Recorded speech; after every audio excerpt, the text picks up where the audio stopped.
然后我去 YouTube 把这个再broadcast 到 Facebook。Right.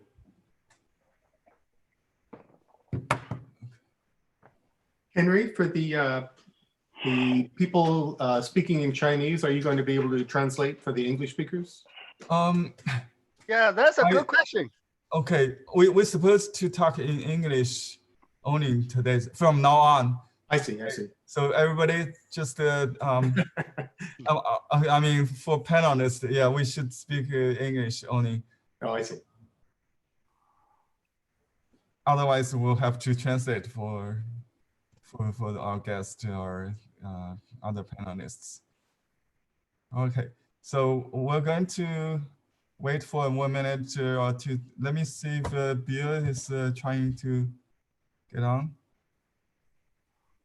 Oh, he has some problems, I think. No. Screen says webinar will begin soon. Okay. Oh, I don't think he used the link for the panelists. Oh, I have to broadcast. Yeah, that's the thing. I have to broadcast. Okay, now we broadcast. We are live.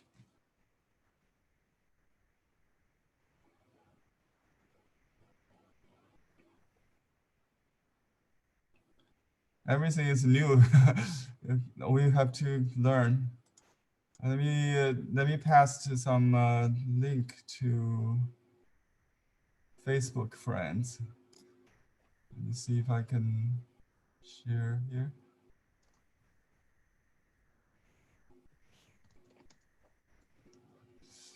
Well, 其他人是不是还在等这里批准才进入？现在都没有人进来。已经有19个。We got 19 people. 哦，我这里见不着是吧？You can go to you can see attendees list. Oh, no wonder. Yeah, okay, 小鱼。If you see 竹人张真, you can promote him to panelist, please. If you see him, because I'm not sure if I can help. Oh, I think Bill is already on. We have to promote to panelists. I see. I didn't see. Yeah, we have to promote certain people to panelists because if they join, but I haven't seen Jordan yet. Okay, Bill, sorry that I didn't see you are on our attendee list. Yeah, Bill is on. He's just in the panelist. Let's wait 1 more minute because a lot of people are still. Yeah, Bill is on. Bill, good morning. Let's wait 1 more minute. Okay. Can you hear me? Very good. Yes, Bill. Very good. Echo here. Morning. Good morning. 1 more minute. Okay. Can you hear me? Very good. Yes, Bill. Very good. Good Morning. morning. But we got some echo. Maybe we need to, if you have multiple devices, you have to mute one. I'm not sure if it's from me or from somebody else. But we got some echo. Maybe we need to, if you have multiple devices, you have to mute one. I'm not sure if it's from me or from somebody else. It's from me. We got some echo. Maybe we need to, if you have multiple devices, you have to mute one. I'm not sure if it's from me or from somebody else. It's from me. Okay, I'm going to put on headphones instead of a speaker. Yeah, it's a good idea to use headphones. Okay, I'm going to put on headphones instead of a speaker. Yeah, it's a good idea to use headphones. Okay, I'm going to put on headphones instead of a speaker. Yeah, that's much better. Thank you. Yeah, it's a good idea. Yeah, that's much better. Thank you.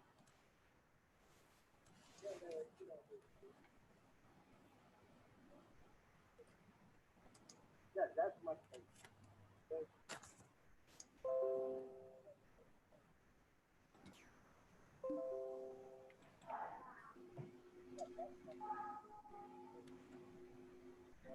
那个杨先生还是杨女士，你要发言是吧？哦，没有没有没有没有没有没有没有没有，我因为摸不到这个，所以我在试。没问题，那我暂时把你关了啊。啊，那是有我一个那个芝加哥的朋友，等一会儿我再介绍。OK，我们 YouTube 现在是开通了，但是我那个 link 现在我不知道怎么没有呢？奇怪，怎么 share 的 link 没有 ？I tried to share YouTube on Facebook, but couldn't find the link. Let's let me see if I can just copy the watch list. Anyway.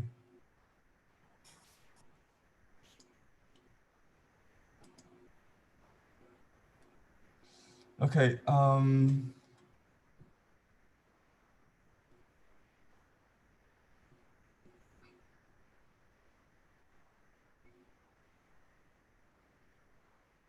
so should we start, Peter?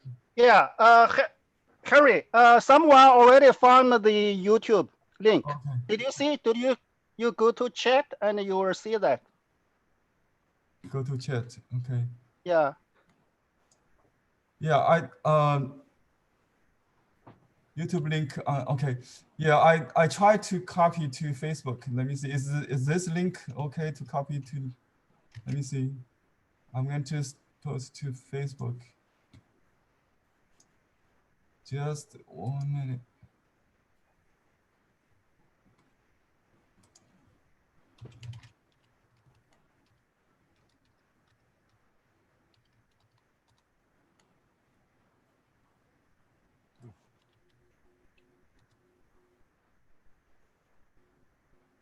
I think it's not working on Facebook.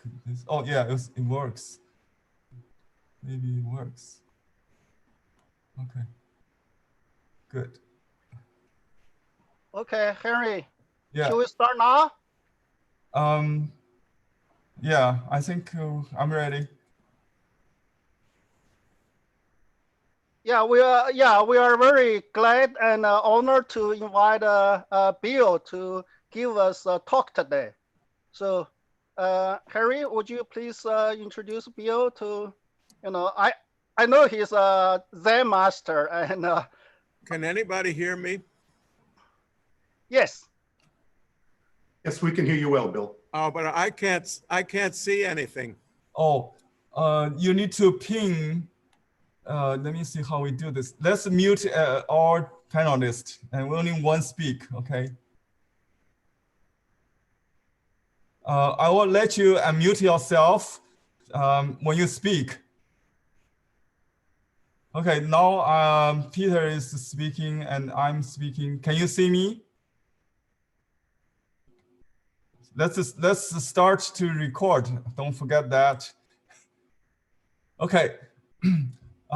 Thank Peter for organizing this event, East Meet West. We have many people from China, from Asia, from Japan, and from other Asian countries. That's why we are so early.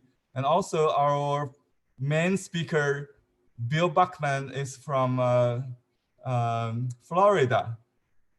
So it's 9:30 in the morning in Florida and then 9:30 evening in China, 6:30 here in California. So today is a very historical moment for me as an artist. I would like to share with you a short video to introduce introduce both Bill and I and me as an artist and how we met in the first place 11 years ago or 10 years ago maybe. So here we go.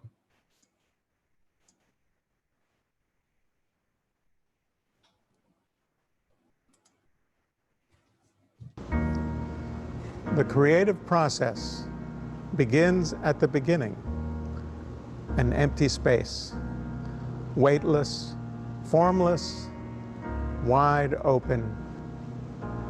An idea takes form. We know not from where, nor how, nor why. A desire, a dream, a wish, a yearning for beauty emerges and seeks life, definition, to be seen and known. The lines and shapes and other artistic elements are your actors. You're the creator, the dramatist, the lighting designer, the director. You compose, organize, and direct the elements and the action in your theater. The page is your playground.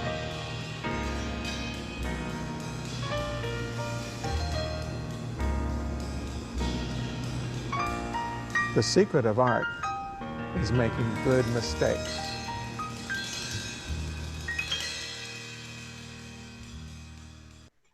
But I make a line. I don't like that line because these two are equal.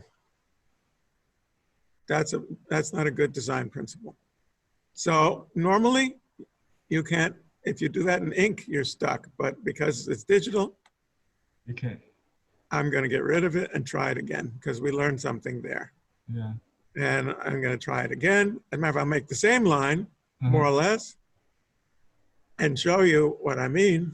Yeah. That as soon as I make them not the same length, it's more interesting. Yeah. That's what I taught in painting branches. Like. Of course, Yeah. it's exactly the same. It's like. Yeah. This is in natural. It grows this way. More. Yes. Yeah. All the rules of perception and abstraction are based on the rules. So we learn either from nature or from, the design. It's only nature to learn from. So, all right. Then I move towards, I have to connect. This is rule number one. It must connect. I don't want to connect in the middle, so I better get over here. And then I really want to go a different direction. Okay. Turn. Yeah. So this is very sophisticated. And it's also, I do not start here. I got a note from the audience that someone says cannot hear. Is that, can you hear? No, I currently cannot hear Bill. You cannot hear Bill. No, I heard him when you we were seeing your screen, but not otherwise, not at the moment. Okay, sorry. No, you actually didn't hear Bill. That's just a video played by Henry. Okay, so can you hear the sound? Yeah, I can hear your song fine. I think I mean, what the Gary has mistaken is that it was your video is playing, not no Bill sound talking. Bill is not talking at all. No, but is the video sound working? Yes, yes. The audience say it's not working. Please go ahead. So let me try one more time. You know, you just start from whatever it stopped. Okay.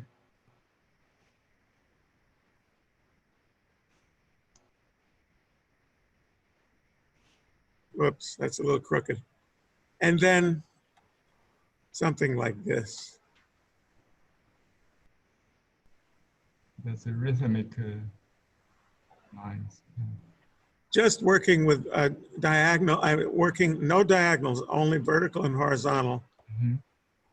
And there's a problem here, see, because these two shapes are the same right here, and this one. This side is good. All the shapes are different, but here they're all the same. This and this, oh, you can't see what I mean. This and this and this are all the same. Right? Yeah. So that's bad. So I have to come up with something that will change that and won't imitate this. a very simple thing. Can I do one line that will change that? It has to be only vertical or horizontal. Then I really have to think about it. Okay, now this is the character. Let me see. See, I made a mistake already. See, all right, let's not do any more of this because it's too good. You know, we have to save it for tomorrow. Okay. But we'll go in this direction, okay? Happy. Now we have a special visitor, Bill Buchman on Facebook. We've met the first time today. He has 5 minutes ago. 5 minutes ago, in the middle of this process. And as the Zen journey, we never expect what happens. And as you know, the Cappy is part of it. Now Bill is also part of it. Yeah, I think it gives the meaning, and that's what counts.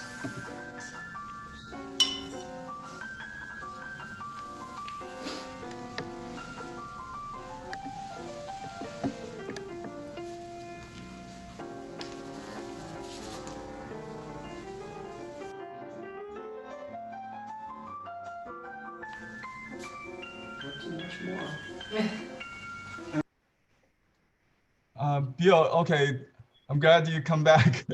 Got dropped out. Yeah. You can unmute yourself. Let me see. Bill, please unmute yourself. You can help unmuting.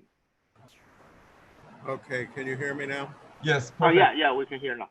Okay, right. I still can't see my camera though. I can see you. You need to select a speaker view. Where is that? Are you in gallery view? Do you see all panelists? Yes. Yeah, you just click on speaker view. You will see the active speaker. Where do I find that? It's on upper right corner. Okay, perfect. Speaker view. There we go. Okay, now you can see yourself or me, right? Actually, when I'm on. All right, yeah. Okay, so we're technically ready. Just about. Okay. Okay. Yeah, is very good picking up technology. Yesterday we had that rehearsal, and we really enjoyed using the whiteboard. Bill, are you going to show us how to paint today? Not how to paint, but maybe how to think about space and lines a little bit. Oh yeah, that's Shapes. very educational, because I'm a totally beginner student in abstract art. Yeah, so let's leave that for a little bit later. So first, you need beginner's mind, right? Yes. Yes. Let me ask you a question. Then maybe you can ask me the same question. Should I let you ask me first? Then. No, you go first. Okay. How did you start your career as artist? That will take the whole webinar if I answer that. Okay, let me simplify the question into two. What you did first and what you are currently working on. Okay, well, basically, I figured out when I was 15, not that I was going to become an artist, but that I was an artist. And that was why I was experiencing life the way I was. So that settled that question forever. And that's the shortest version of that story I will ever give. And what I'm working on now is large paintings on canvas when I say large, as big as 2 meters on the long end at the moment. And it's taken me my whole life, and this is not a joke, I wish it were, but it has taken me 60 years to reach the point where I'm painting what I want to paint. And what I always wanted to paint. I mean, I've always liked the paintings I've made all through my life and felt good about it. But I was searching for something which I could not easily describe. But in the last couple of years, I actually found it. So I'm very, very amazed and thrilled about that and enjoying painting like never before. Thanks, Bill. Your experience really echoes mine. Let me answer my own question for you myself, okay? Yeah. My first and the last. Let me share 2 images.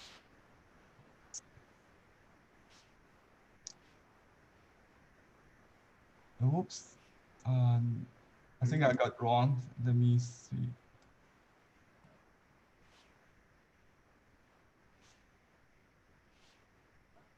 Okay, this is my first painting I did in the age of 15.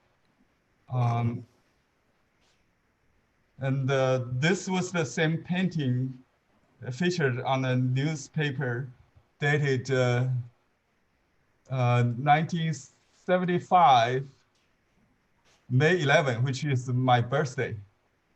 And my parents has kept this paper and it's brought to me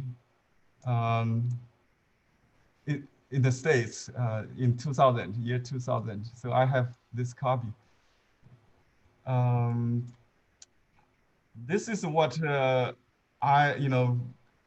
in English we say socialist realism, but I realized that socialist realism actually is quite modern. It could be translated as socialist surrealism.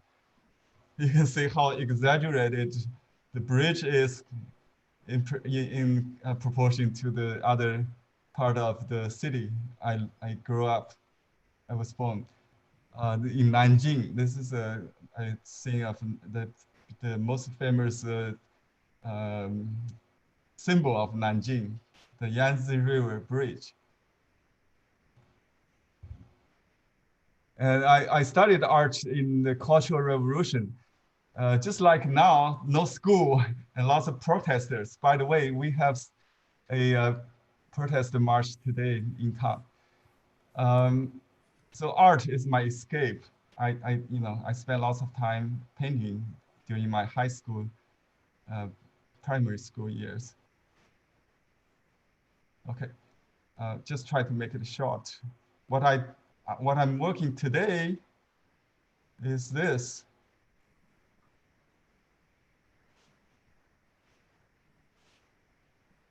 You can see I suppose have my guests coming to pick up this prototype for a large project. It's life-size sculpture of an elephant, and I was commissioned to paint this. It's like a baby elephant, quite large. It's like 6 feet. So this is what I'm doing in acrylic. But they like the fusion of Oriental and Impressionist color. I mean, East and West in my art. Yeah. So, yeah. Okay, this, I had a retrospective 2 years ago in university in Wisconsin, and the title I give to a speech there is to live to paint. So basically, I adapt to the political environment, for whatever reason, no matter what I paint, what style I'll paint, I'll paint, to live to paint, to learn.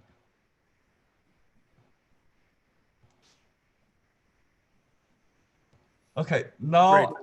my next question. How art materials media has influenced your art or Western or Eastern art in general?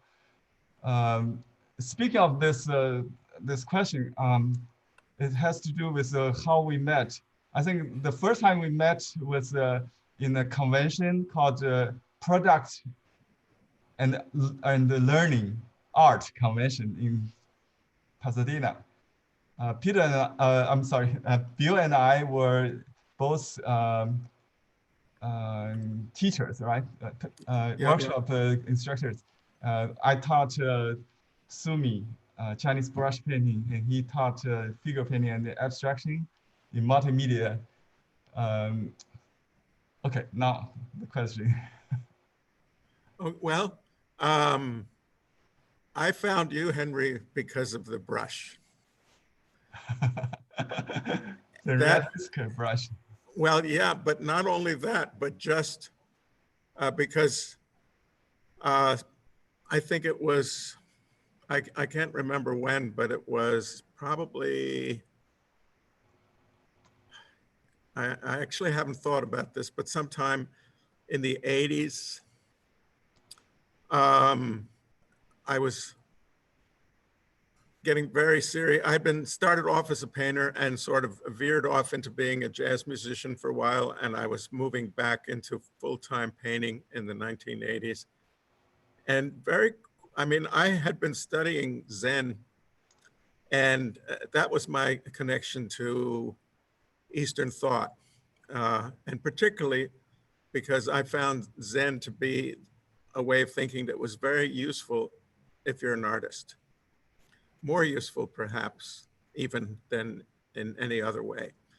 And I'd read a lot about it, and that naturally led me to the Sumi brush. And I got a hold of some very basic Sumi brushes as I was starting to expand into a much more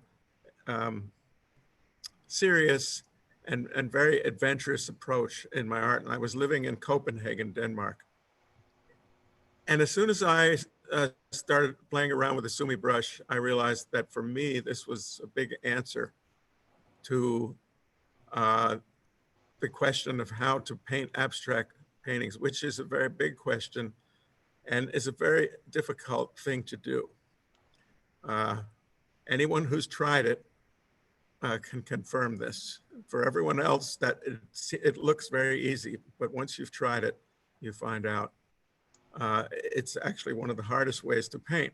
And one of the reasons is because there's not much pedagogy, there's not much teaching available on it. So you're on your own. And that's what I've been trying to correct that over the decades slowly. But the Sumi brush, because of the freedom of movement and because of the fact that it can do 1,000 things, maybe even 1,000,000 things, and it has a quality of unpredictability and expressivity, I immediately recognized that was going to be my key into developing freedom. And freedom is a necessary component of creativity. It's the most necessary one. And the Sumi brush gives you a freedom like no other brush. It also requires a discipline like no other brush. And that then became my pursuit through decades, getting to know that brush. And at a certain point, I have a very large collection of brushes, as you do.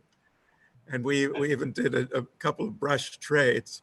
Right. But anyway, that's how I discovered you, because we share that. And then I discovered your website, and I bought a few brushes on it, special brushes. And then somehow we started, I think actually you saw one of my videos and contacted me, and I said, "Hi, Henry, I just bought some brushes on your website." So we sort of it was an inevitable meeting, and we both found each other. And it's been a great friendship ever since, because it's very rare to be able to share in this area of creativity, and especially what for me has been one of my most gigantic interests, which is Chinese art, brush, ink painting, and the use of materials. You asked about materials. That was the original question. This is the danger of asking me a question, Henry, because I can go forever in any direction. But materials, to me, are the most important thing to learn about if you're going to be an artist. Probably figured out. So by now you've probably. I'm sorry. So that's okay. So, because that's your link between you and what you're doing. And if you find the materials that will do what you have inside of you, to enable what you have inside of you to come out, that will make your life as an artist many, many times easier. Frequently people, I'd say most of the painters in the world think there's just oil painting and watercolors and acrylic, and nothing could be further than the truth. There are so many other materials and many new materials that have been developed, like in every other field, new technologies. So, and I've been working as a product ambassador for Savoir Faire, an art distributor of many different kinds of wonderful art materials from Europe, Sennelier and Creative Color. And through that association, and also through getting to know the art materials industry and the people in it, I was able to be sort of close to the developments in art materials, and learn and experiment with a lot of unusual materials. And I still love to do that. I love to do experiments, and maybe it's time just to add something visual. So I'm just going to see if I can do that. Let's see. You can share screen. Yeah, but I have to, all right. So first, before I want to share the screen, I probably have to go find something to put on the screen. Yeah, let me do that first. I'll share someone in the audience asking what is Sumi brush. Sumi brush is right. a Chinese brush. So I'm going to show this video. Oh, wait. Okay, before you do that. All right, okay. Is that the video you were just about to show? The Ansel. Yeah. Okay, do that. And then I have a picture ready to show. Okay.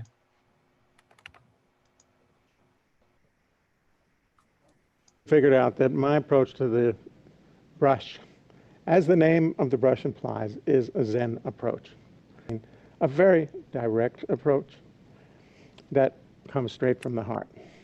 So it's a very improvisatory process, this approach. I'm also a jazz musician, and I think of this as a kind of jazz. It's improvisational. There are things that are happening all the time. You have to react to them. But you can prepare. Improvisation does not mean not being prepared, but it does mean putting the caps on your ink bottles. Okay. All right. So that was a joke. Oh, yeah, feel free to comment. Okay. I got my supersized brushes. Those brushes I'm using are actually brushes of my own Bill Buchman brand. I'll just make a plug. Prussian blue in there as well. You can find them on Amazon. Black, but maybe I'm going to try to product line load called the the brush Zen so brush that on Amazon. part of it is blue, part of it is black. And if you can see that, it's going to be very loaded. One thing I don't want to do is run out of ink. Okay, and here goes. And I would just try to devote my full concentration to this. and it will go very quickly.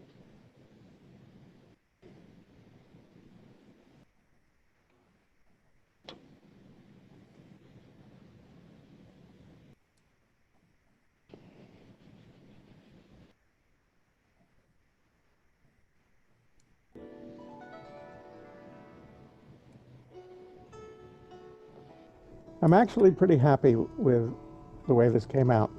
As you can see, it's So it's the shape that's satisfying there. Just enough off balance and just not quite circular that makes it alive and interesting. I'm going to show you now a finished, one of the Enzos, one of my most favorite ones, finished. Let's see, I think I have to. Enzo is 原相 in Chinese. 原相. Let me type it that for the Chinese. It's a Japanese name pronunciation of this. Yeah. 原相. Can you see that now? Oh yeah, that's my favorite too. I had this on my computer too. Yeah. It's I did that in a live demonstration, and I talked for about an hour and a half at a luncheon for the American Pen Women, which is a group of writers. Mm-hmm. And they were so fed up with me talking. And then finally, I took out the brushes and I did this in about 5 minutes. And they almost, it was like they didn't even know what had happened. It went so fast. And I've never been able to equal this. I've tried. And one of the peculiar things about an Enso is it is about capturing a moment in time. And if you experiment with this form, which is a meditative form, you might get one good one out of 20 tries. And when you do get a good one, you can never really recreate it again or even come close. You have to try something else. It really has surprised me. I'm going to show you one more just to show you how different they can be. Let's see if I can. Oh, by the way, the seal on the lower right corner is Bill's name, Chinese name, Jianan. That's right. Buck means male deer, the Jianan. I carved that for him. Yeah, thank you. I love that. And Thank you. I get asked about it all the time. Now, okay. Now I'm going to put up another one.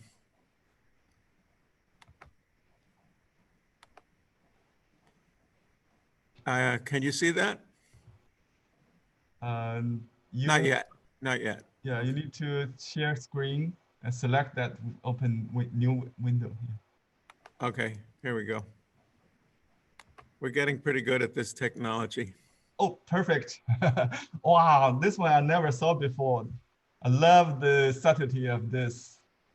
It has, yeah, I'll let you talk first. No, go right ahead. I rather if you comment. Okay.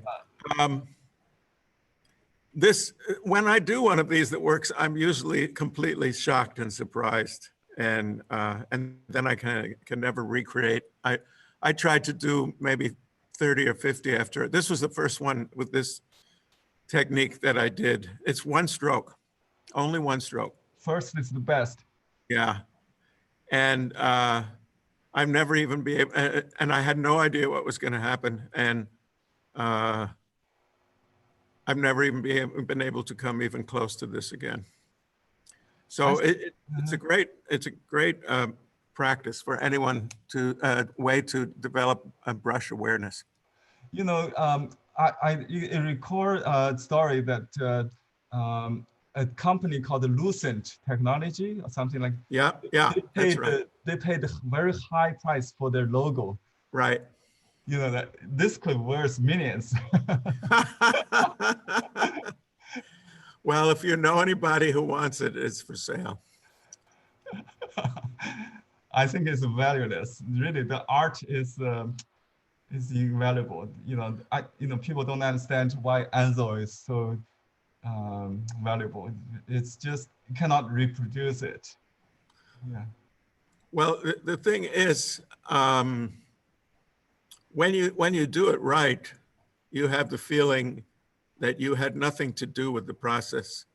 It's just something that happens, and you're a witness to it. And so it becomes effortless, and it's effortless because you don't even know that you're doing it when you do it. Yeah, you touch a very fundamental question between conscious and unconsciousness in the play of art. Right. Concentration or concentration without concentration. I don't know, it's paradoxical. Okay, let me, can we stop sharing this one? Yeah. Okay, good. There we go. I think people probably are very curious about the abstract art behind you. And in the ad, we had that the image, yeah, the red one maybe. Do you have any specific name for those? Well, when I did them, I called them incantations. Incantation in Chinese is 咒语 是吧? It's a talisman. It's we sometimes we 符箓, Taoist 符箓. When I saw this, it record my study of a Taoist talisman. I was going to show you yesterday, but I didn't. Let me see if I can bring that today to talk about that a little bit. It's like a mysterious writing of Taoism. Let me just open one. Before you do it, why don't we just put the red one up just so people can see the comparison? Oh yeah, yes, definitely. It's not the same folder, so let me show it first. I'll show your work first, then we talk about my comment. Okay. Okay, let me do that first. Okay, this one is what we used in the announcement. I like the color, very Chinese, very just like a.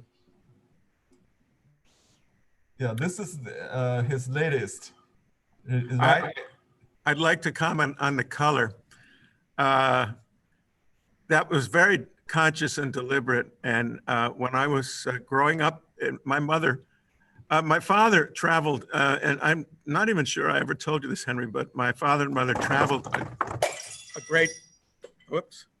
You brought something. The table just took a little dip. It's a drafting table and it decided to change its angle. Anyway, we'll ignore that. My father and mother traveled a lot in China, and my father did business in China. And so we had a lot of Chinese objects in our house when I was growing up that they would bring back. And we had a Chinese tapestry right in the middle of the stairway in our house, a very large one, as big as this painting, with dragons. It was all embroidered with dragons and mirrors, little mirrors, and brass ringlets. And I used to see that every single day of my life going by it, and I used to love it. And that color was like this color red. I just mentioned that. Oh, that's why now I got the reason why I like it. And I think the format of this is like the Chinese calligraphy grid with nine grid. Yeah, it's the squares. Yeah. Oh, is that something Chinese? Yeah, that makes me. Did you start from the upper right, and then No. no? No, no. But I started the Western way with the upper left. But is there something with 9 squares in Chinese? Because I didn't know that. Oh yeah, we just use a 9 square paper, like a graded paper, to practice Chinese characters. That's So, great. I yeah. never knew that. I never knew that. Yes, this format was first introduced into abstract art by a big name, Martin. You know, Bryce Martin. Oh, Bryce Martin. Yeah. Yeah, Bryce Martin used this tablet, he called it, and the Cold Mountain series. Do you know him? I can show you some other reference for audience later. But anyway, this is a typical example of how Eastern and West calligraphy, or abstract art,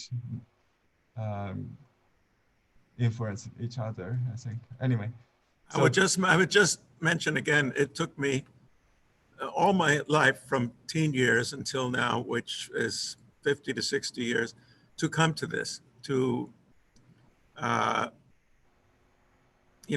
when I was young, I would have liked to have been able to do something like this, but it took me my whole life to find exactly this point and this way. Yeah, I think those are the newest ones. If you go back a little bit. Oh, yeah, this one. Oh, one more forward again. Now forward.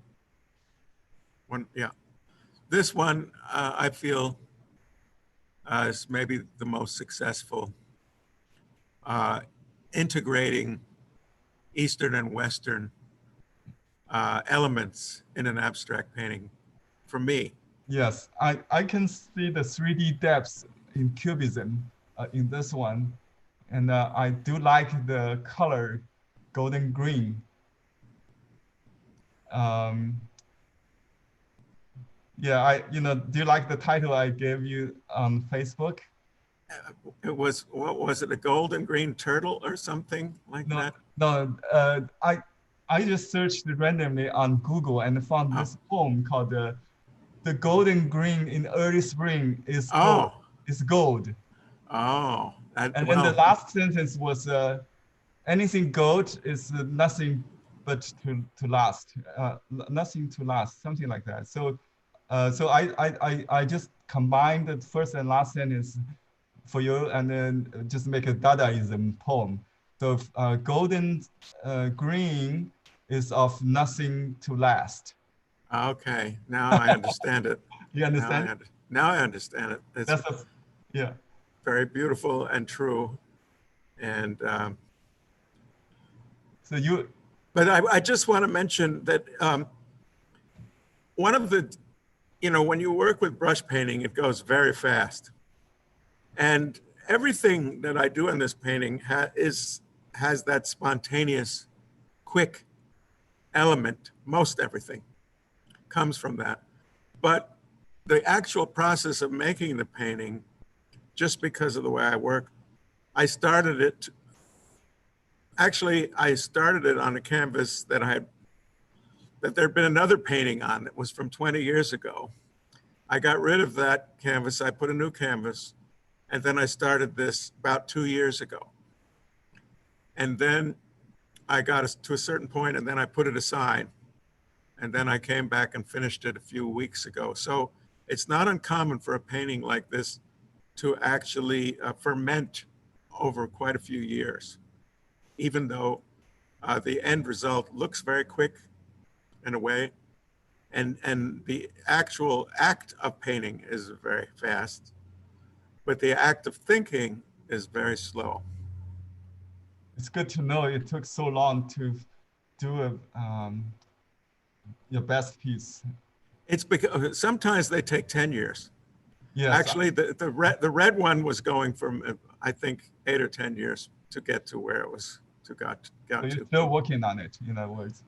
Well, no, it has to do with the fact that the paint, I let the painting go where it wants to go.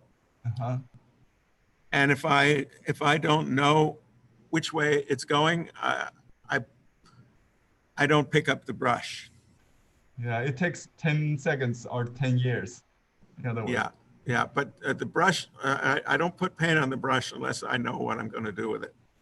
So if I don't know what to do with it, I just do something else. And that sometimes means painting sit there for years until one day I look at them and I realize, okay, this now I know what to do. And then it goes very quick. So it's, and you know, sometimes, well, people might say, how do you know which way? And how do you know when you found the right way?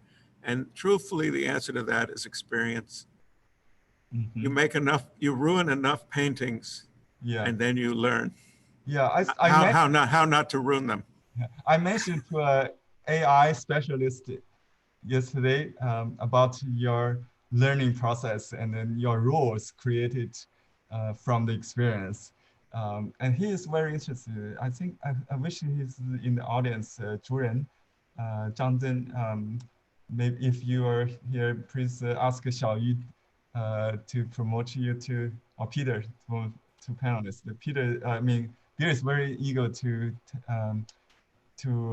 get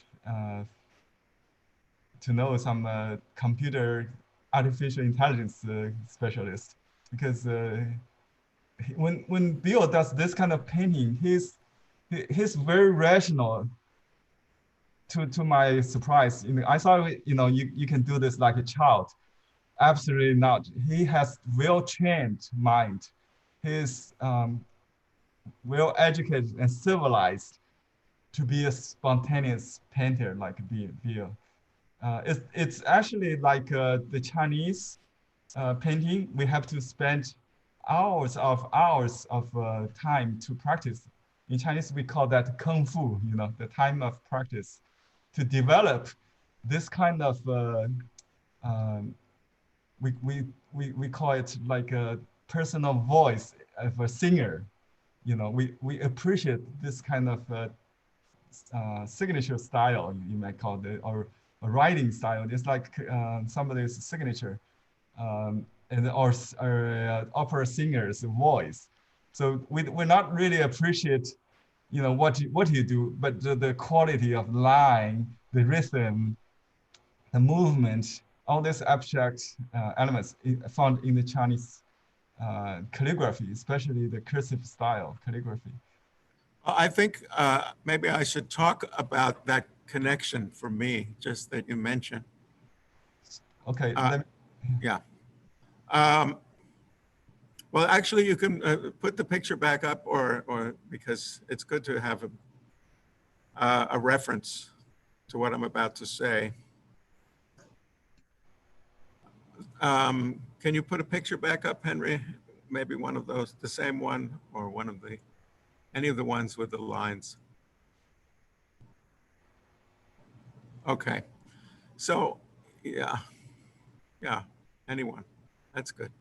So the thing is, I have,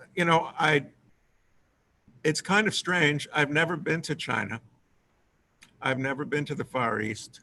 And yet it's my biggest interest in art. And that's something I still hope to correct.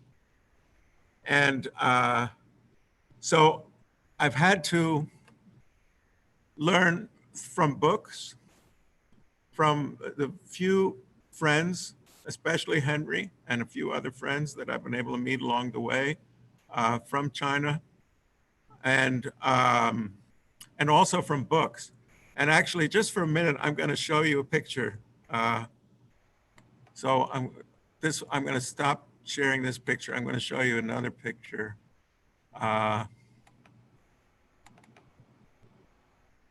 Here it comes. Is that showing? The library of your books? That's not my library. That's just a little pile. Wow. But I want, the reason I took this picture is because I wanted, I don't know if the people watching realize how much literature, and some of these books are 100 years old too, by the way, the original text. There have been incredible scholars, mostly European, British and German, I would say mostly, but also some Americans, and also Chinese scholars who were educated in the West and East both. Those are the people who wrote these books. And but this, I probably have 3 times this many of books just on the subject of Chinese and Japanese painting and brush painting. Mhm. Some of them are very precise about how to paint a chrysanthemum or a shrimp, and some of them are about, many of them are about the philosophy. Yeah. The one at the bottom called Principles of Chinese Painting is the, That's my favorite book. I read that every year. yeah, I go back to it all the time. There's also one, if you look up under empty and full, it says some technical terms of Chinese painting. Yeah, that's on Shitao. Yeah. That was a lucky find, because that has, for you know, at one point I really surprised you by mentioning a few of those terms. Anyway, okay, we can go back. I'm going to stop. But what I wanted to say, it wasn't the books. I learned a lot from the books, really a lot. But what taught me was the brush itself. The brush is the teacher. Mm. And of course, you have to be really sensitive and really pay attention to have the brush teach you. So if you just take it and just, you know, use it like you're, you know, a bricklayer or something, it's not going to teach you. Mm-hmm. But if you can be really sensitive and listening and observing, then, and seeing how it behaves, then it's a great teacher. So that is my, when I went to college, I wanted to be an abstract expressionist in 1964. And I thought I would just get there and take some big canvases and some paint, and I was going to make these big abstract paintings like Willem de Kooning, or more de Kooning than Pollock. But and then I realized it was impossible. I mean, it was literally impossible. And that was very frustrating. I was 17 years old, and this was in 1964, and there was nobody in my, I went to a very good school, but the teachers didn't really have, some who were quite good abstractionists, but they didn't know how to teach anything about it, because it's hard to teach. So I was getting zero help. And actually the first abstract things that I saw, when I saw Arabic geometric designs, was the first connection that I made with abstraction and the other side of the world. Oh, that's interesting.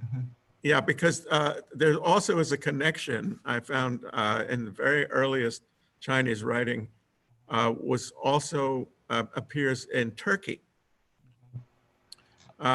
So yeah, that's what we were going to get to. Mm-hmm.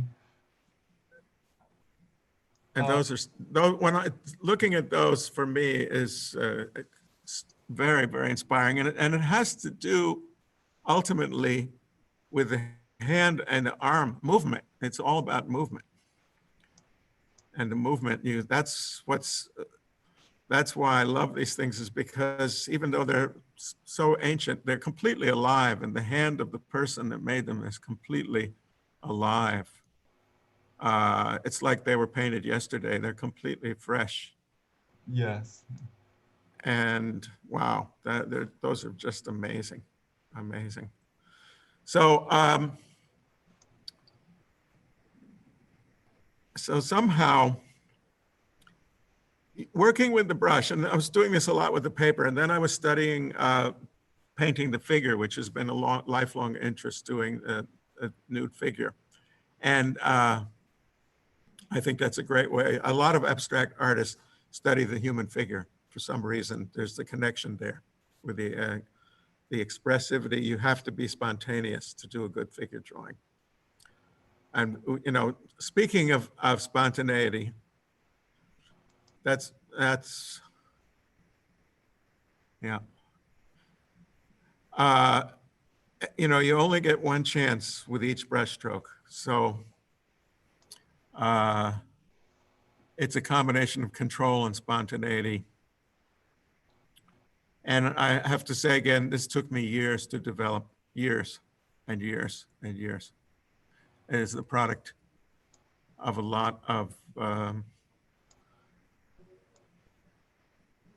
I would have to say thousands and thousands and thousands of drawings that you won't see. So it's a bit of an illusion, you know, what goes on behind the scenes to make one good drawing or one good painting is you have to, the old expression is you have to break a lot of eggs to make an omelet. I'm just curious, when you draw a figure, you must have a live model. It's much better, but sometimes I have done them from photographs. I've even done some from a computer screen. But if you are used to drawing from a live model, then you can translate. But you need the experience with the live model because of the three-dimensional fact and the fact that we see stereoscopically, and so we see around corners and edges. So looking at something two-dimensional is not the best way to learn to draw. It's best is to learn to see things in 3 dimensions and turn them into 2 dimensions. I happen to have a painting behind me. Do you see that? I do. I know that. My favorite. Is that the last painting you did with a live model? You said 2 years ago when we met, right? 3 years ago.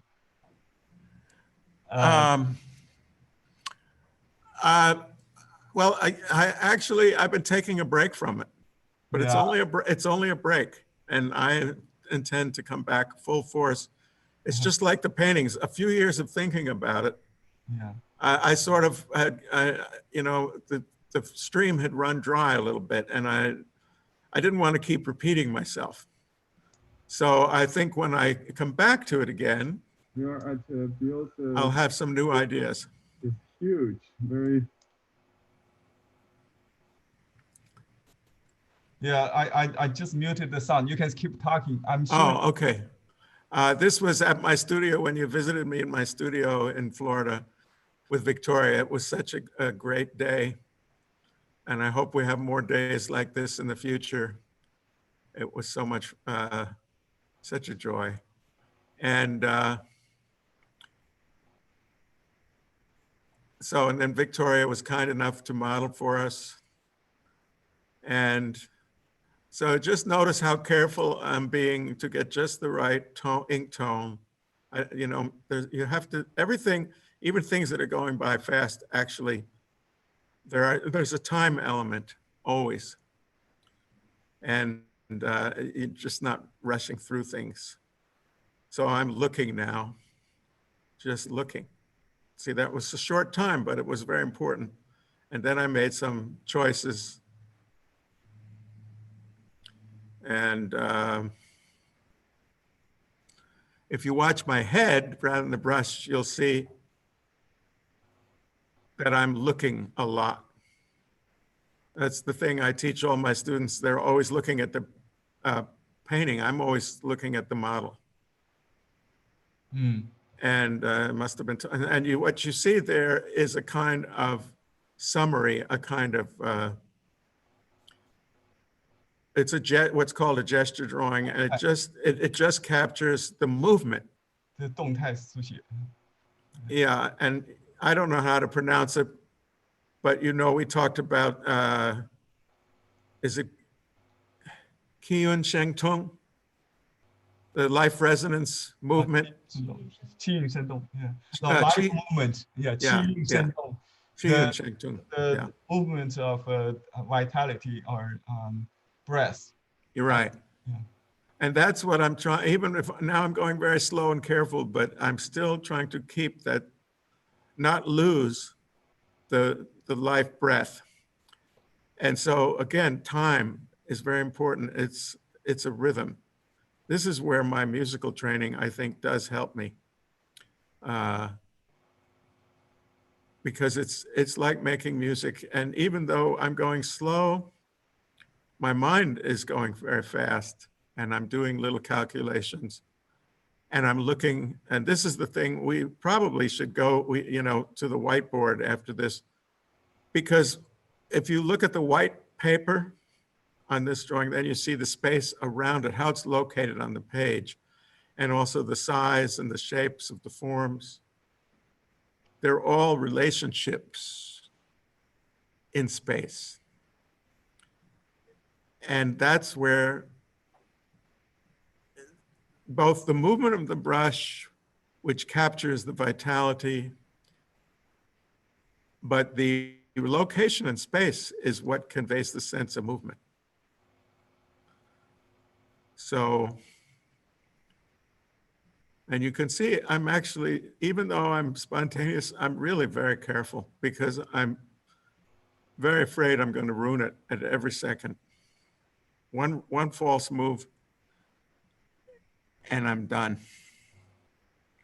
So it's a balance, what you were talking about, the balance, it's a razor's edge between control and freedom. And then knowing when to stop is the most important thing. And people say, how do you know when to stop? Because you can ruin it in a second. I always say, stop before you think it's finished. That's the safe policy.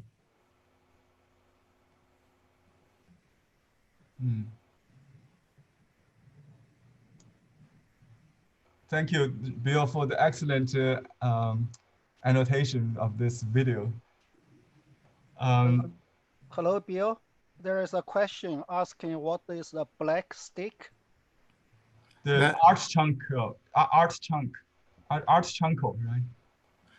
Yes, right. Yeah, it's called, it's made by an Austrian company called Cretacolor.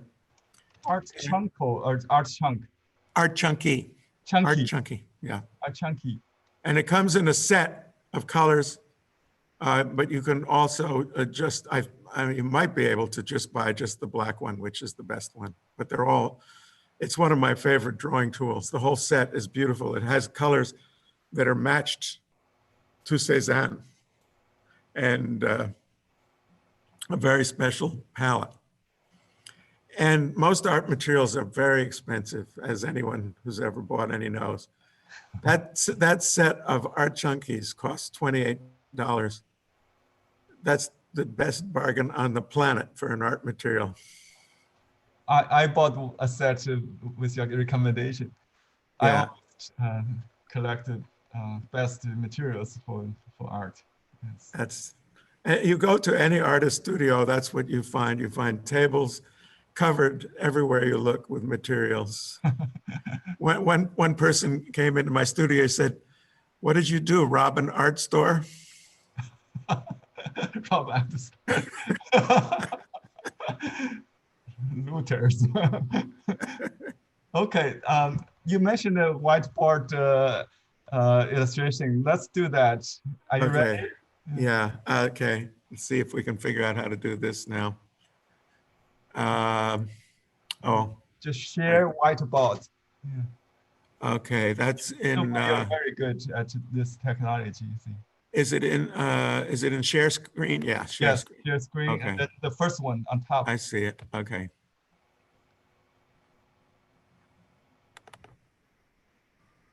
There you go. Perfect. I'm gonna draw us a canvas. Okay, I'll make a canvas. Yeah, you pick a color for the background. I'll pick the color first. Okay, we'll take this color. And then we take this shape.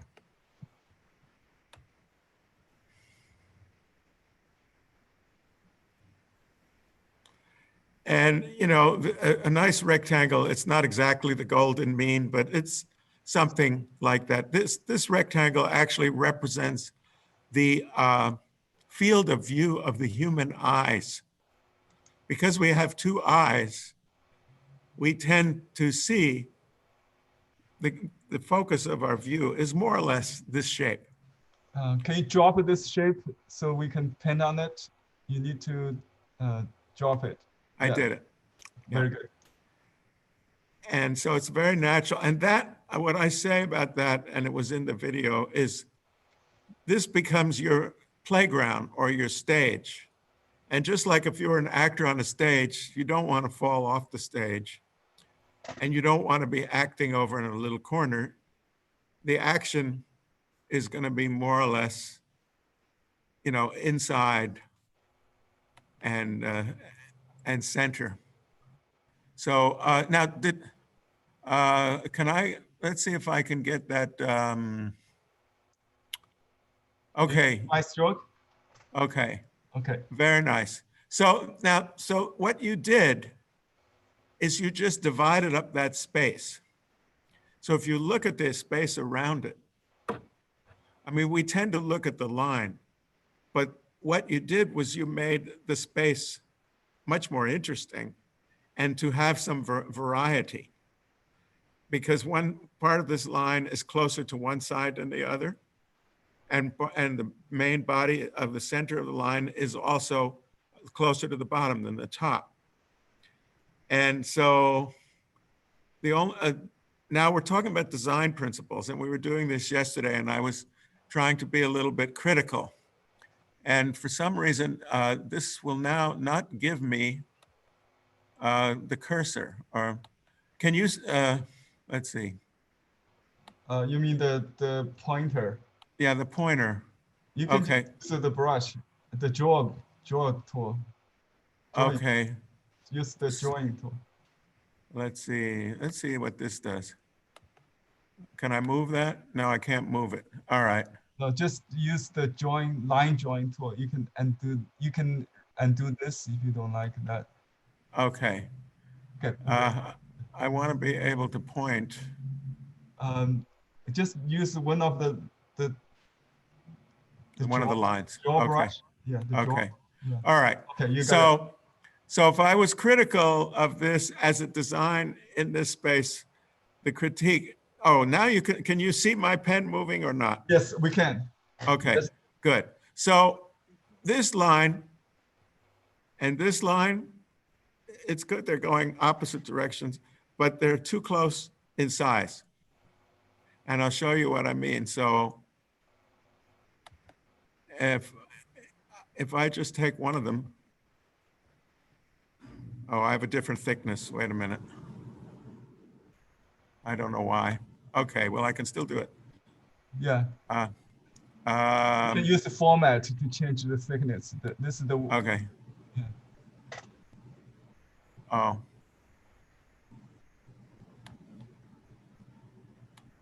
Now I got it. So I don't have the right thickness, but I'm just making that a little longer. Mm-hmm.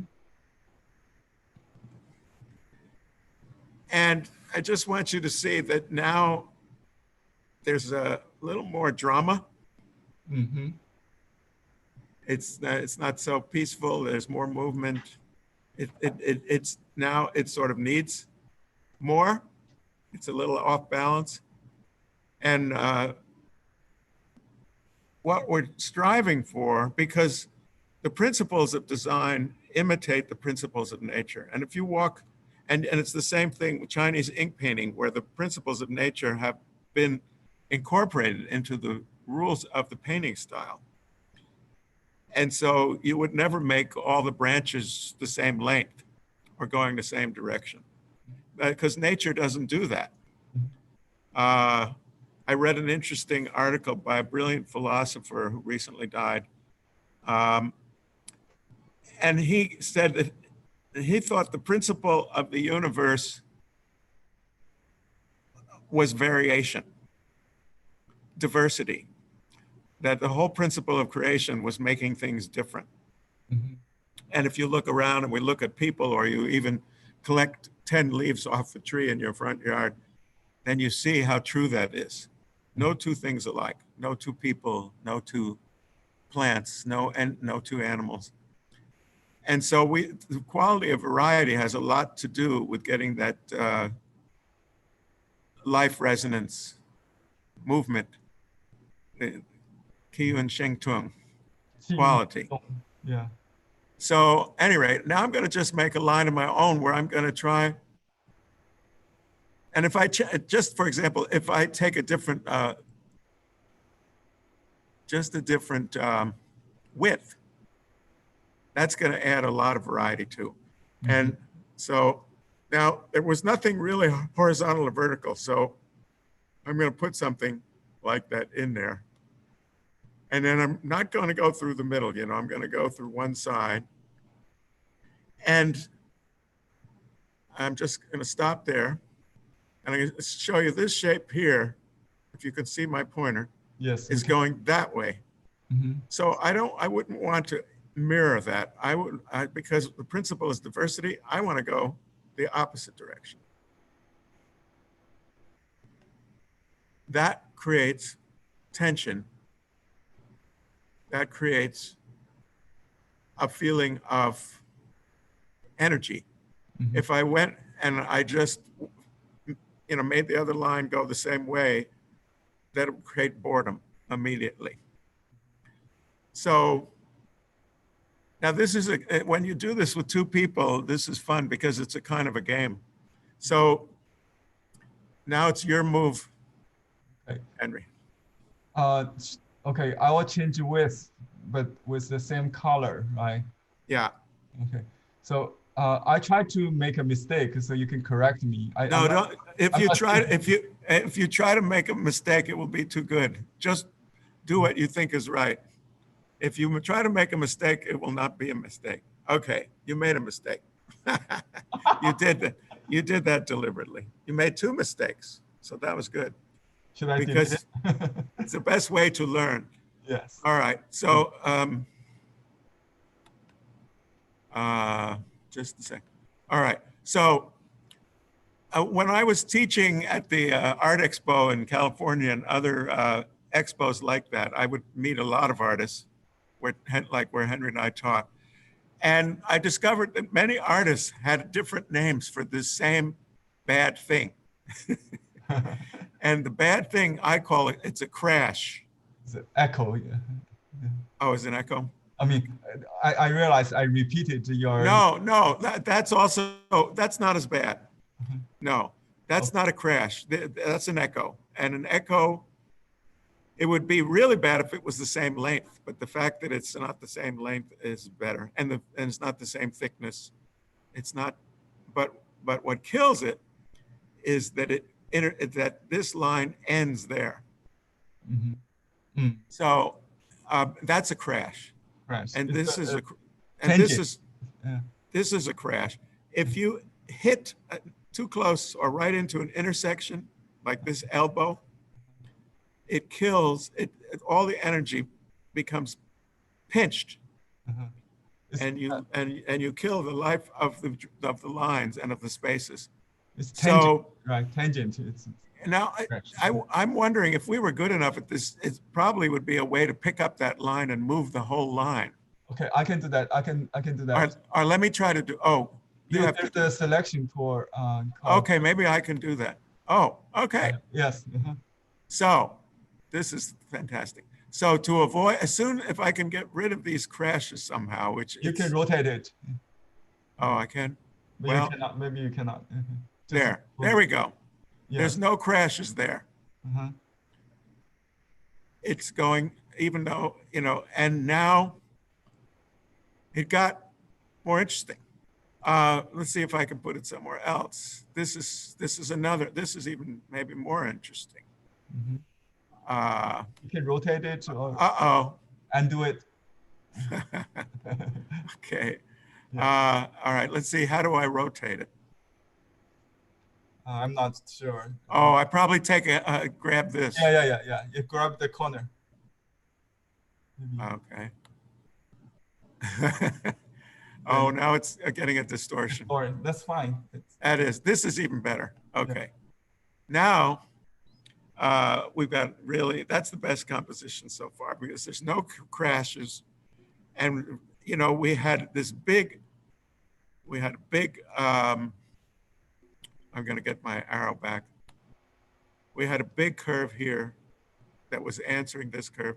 And now we have another curve. It's going the same direction as this one, but because it's so much more deep and convex, that's what I call a good echo.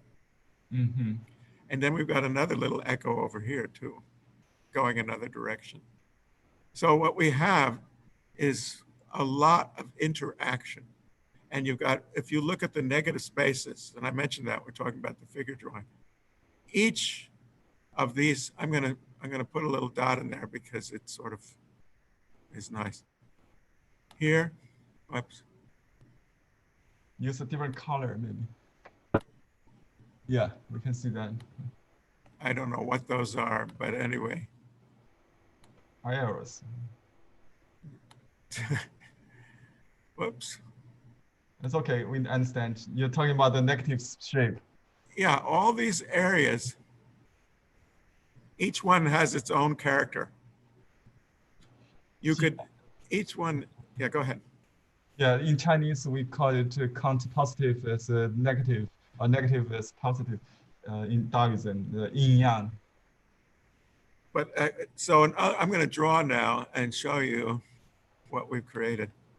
Each one of these is a space. Yeah. The image and background help each other. Well, they are like two sides of the same coin. They're like yin and yang. They're inseparable. Understand. You have yin and you have yang, but what you really have is Tai Chi, right? Yes. Yeah, the Tai Chi fish, the Tai Chi symbol. Yeah. So these are all, I'm just, whoops. Now, for some reason, it doesn't want to draw anymore.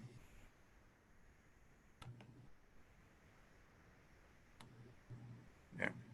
And so you see, we've actually made a pretty good abstract composition. But it's made out of lines, which create space. And those spaces, when they're closed, become shapes. And that is, besides color, that's all you have is lines and shapes and texture. All of art is made of those four elements. Of course, there's no texture on a computer screen. So, but this could be a basis. It's a way of getting to an abstract composition, but the way we're doing it is by thinking about the space. And all right, so I could also, no, that doesn't work. You want to erase those little symbols? You can use eraser. Let me do it for you. Okay. Are you trying to erase this? Whoops. Oh, I did it wrong. You better undo. Uh-oh. Let's see. I got it. Okay.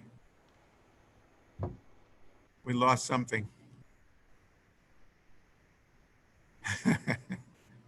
It doesn't matter about those anyway. Yeah, you got it back. Okay. So, but what does matter, what we could do is fill in one of these areas very quickly to create more yin and yang, because now we've got, this is not supposed to be lines, it's supposed to be solid. I understand. Good. And so now, I chose one that was sort of away from everything instead of right in the middle. It would be very boring to do it right in the middle. So, but if I take just these areas. So you got the large shape and medium shape and a small shape. Yeah, as a matter of fact, thanks for reminding me. I don't want, if I were to make the rest of this, it would be the same size as that. And that would be a big mistake. I will show you.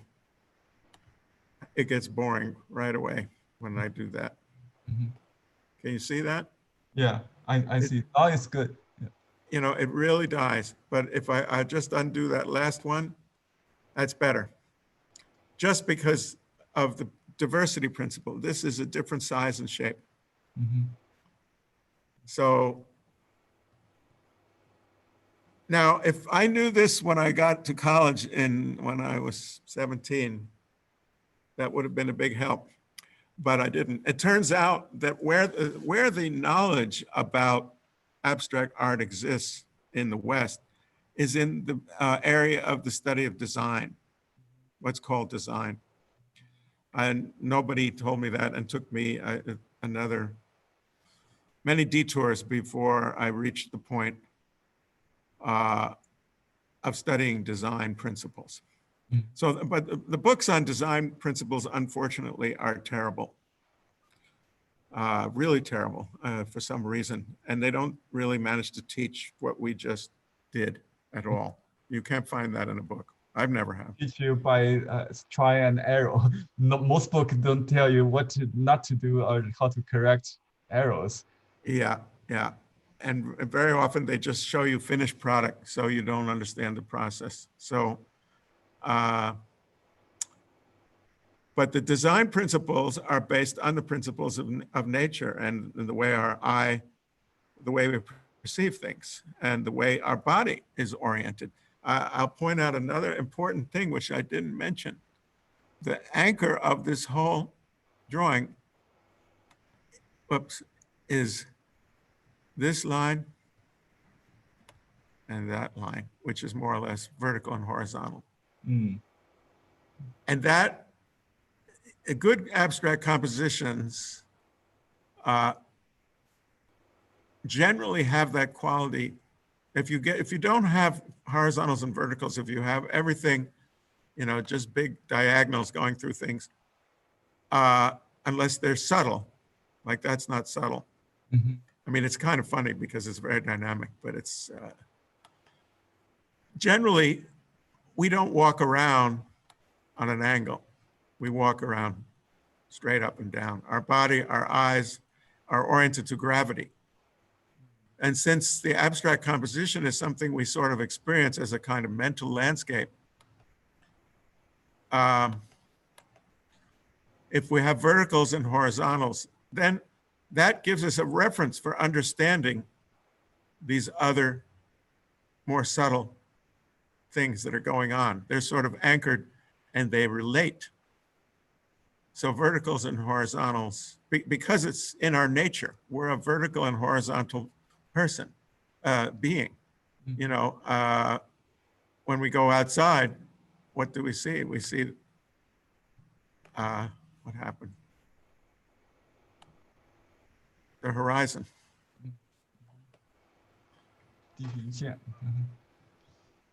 Yeah, that's very interesting that you can relate this abstract art to landscape painting, mental landscape.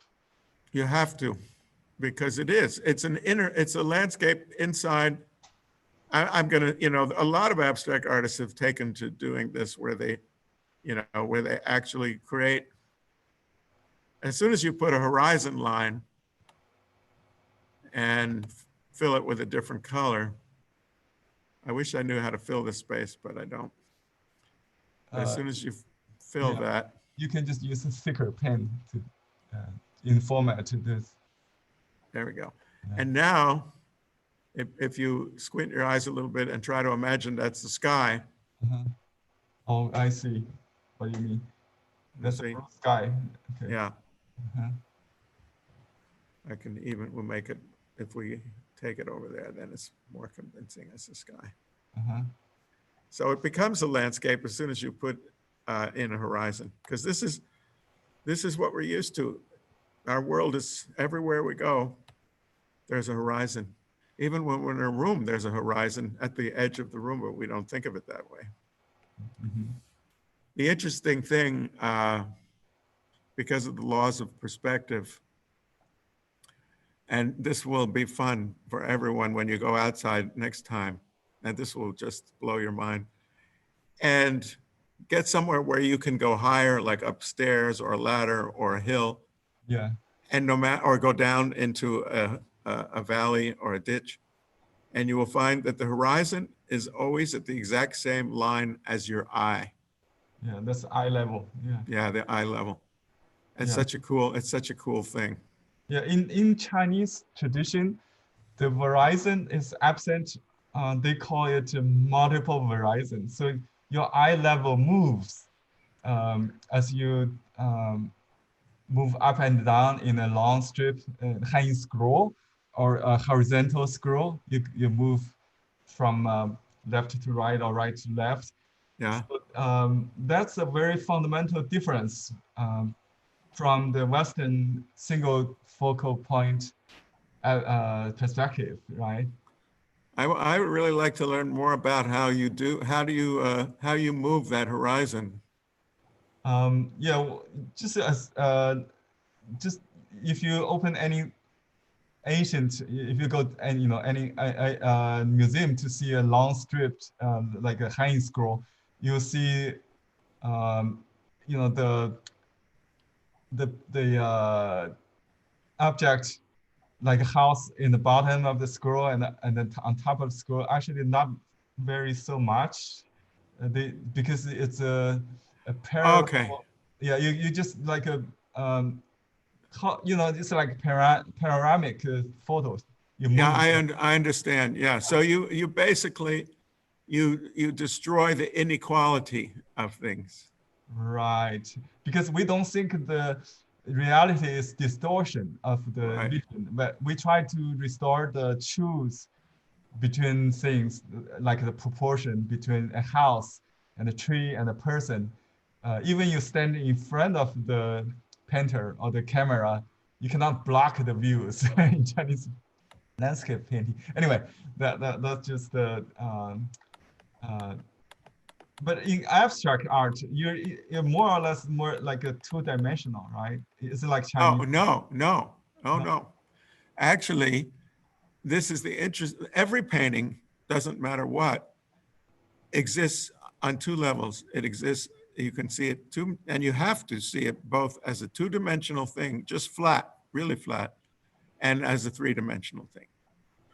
And they both, that's one of the fun things about looking at a painting is it exists on two levels, always.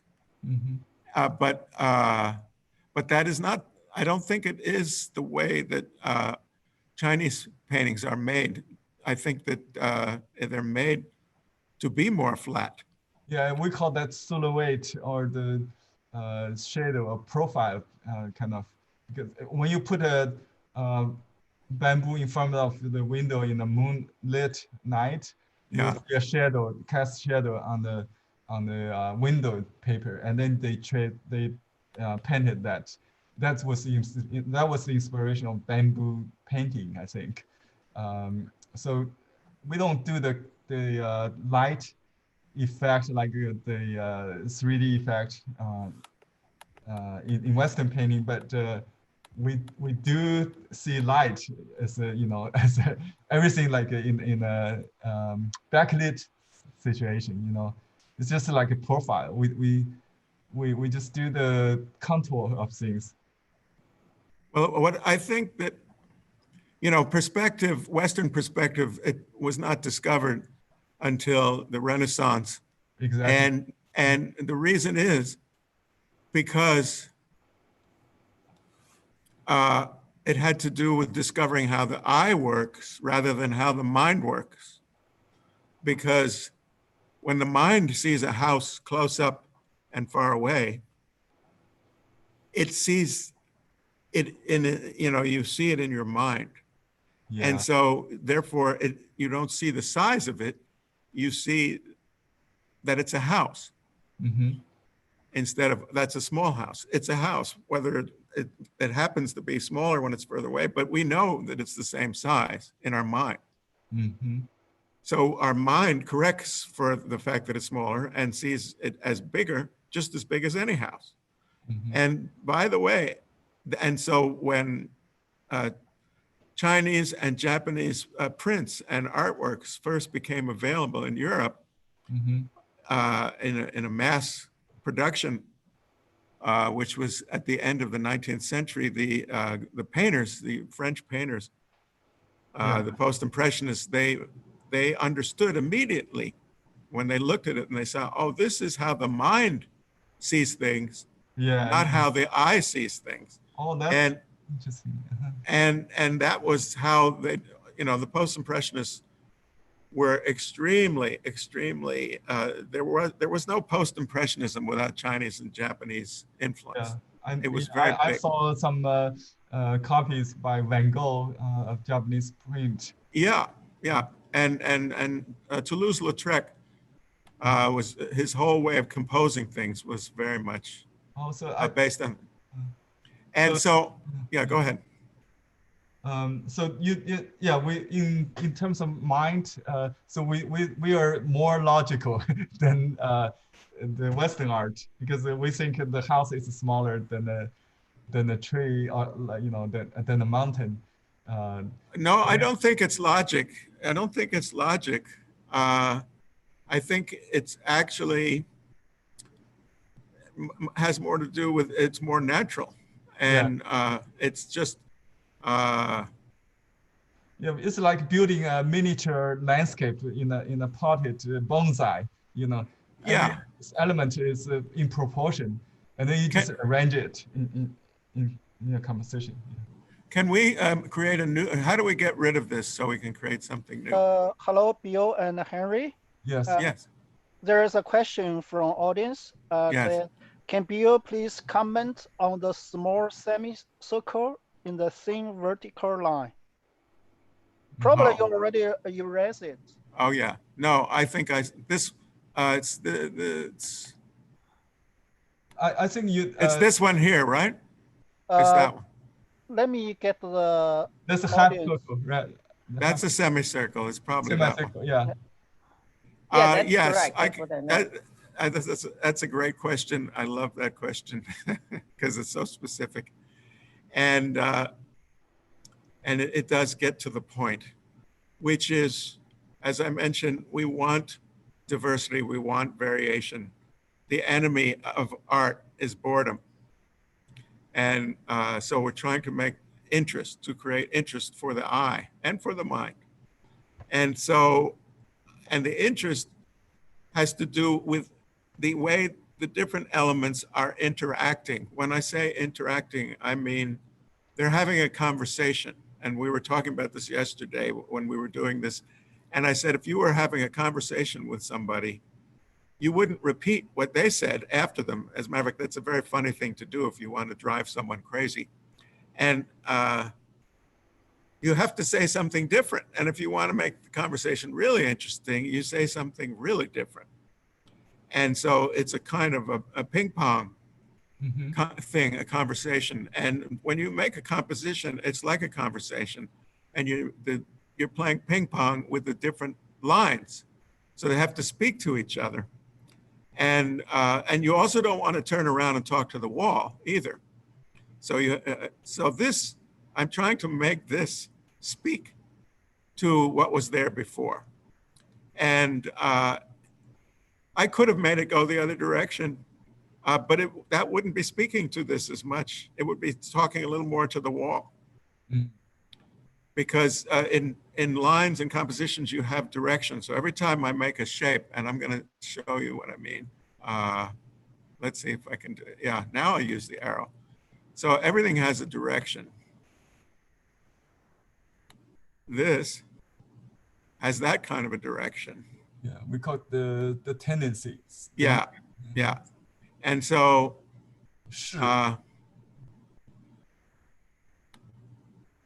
and so you can really understand a composition in terms of direction, and the fact that this goes up and down, in and out. And if you see, that shows the conversation, because they're talking to each other, and that's why they're connected also. I'm not doing something generally, oops, wrong thing. Sorry about that. Let's see if hopefully I can, okay. You know, if I do that, okay, which, you know, is like the sun and the moon, that's great. But it's not really connected. And if you didn't know and think of it as a landscape, you wouldn't know that it was the sun or the moon, and you'd wonder, why is that there? But if I connect it,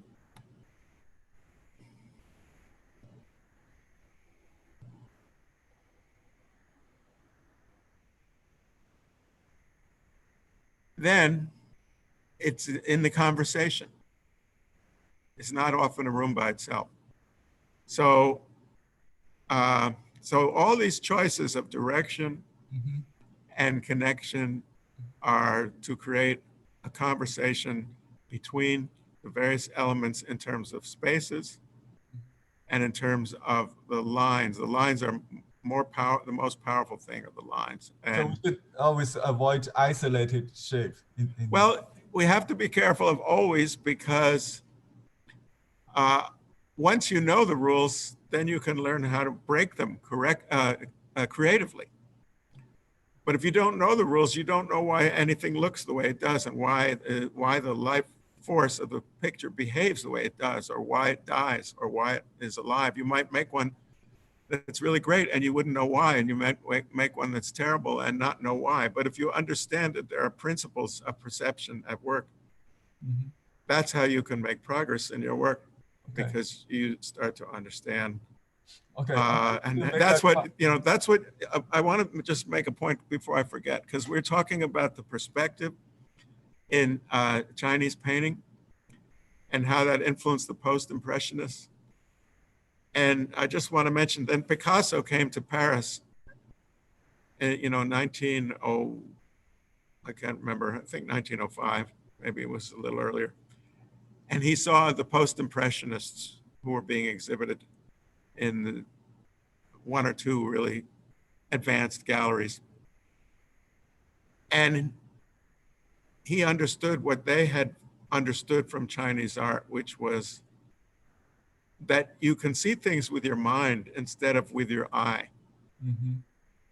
So the perspective, you can play with perspective, you can destroy perspective, you can ignore perspective.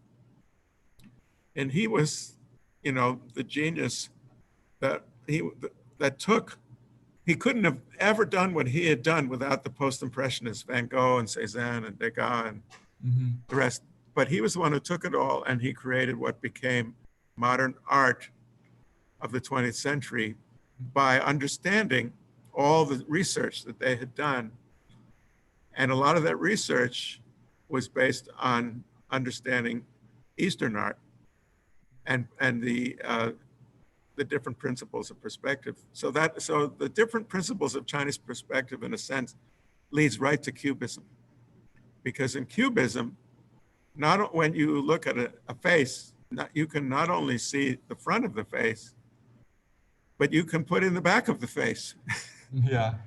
And you can put in part of the body that that normally you wouldn't see, because you're seeing with the mind instead of with the eye. And this was I think in Chinese painting, they when you draw, let me see what I'm going to save this. I've saved a couple different things. I'll save this and then clear everything. Okay.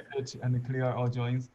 Yeah. So let's do another. We should just ask if everybody's enjoying this and appreciating it. If you want to make any comments, to let us know that this is working for you.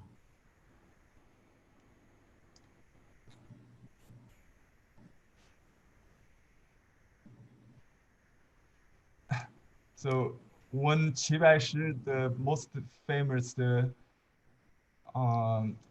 artist in China, just like a Picasso in China, everybody knows Qi Baishi. He draw a ball. He would do this. Actually, I made a mistake already. So a ball is like this in Chinese painting. Yeah, exactly. Yeah, because the ball, it has a mouth. It is round to contain things. So he would put a bowl of cherries like that. Yeah. so Yeah. you know, Oh, how are you making those shapes to do that with?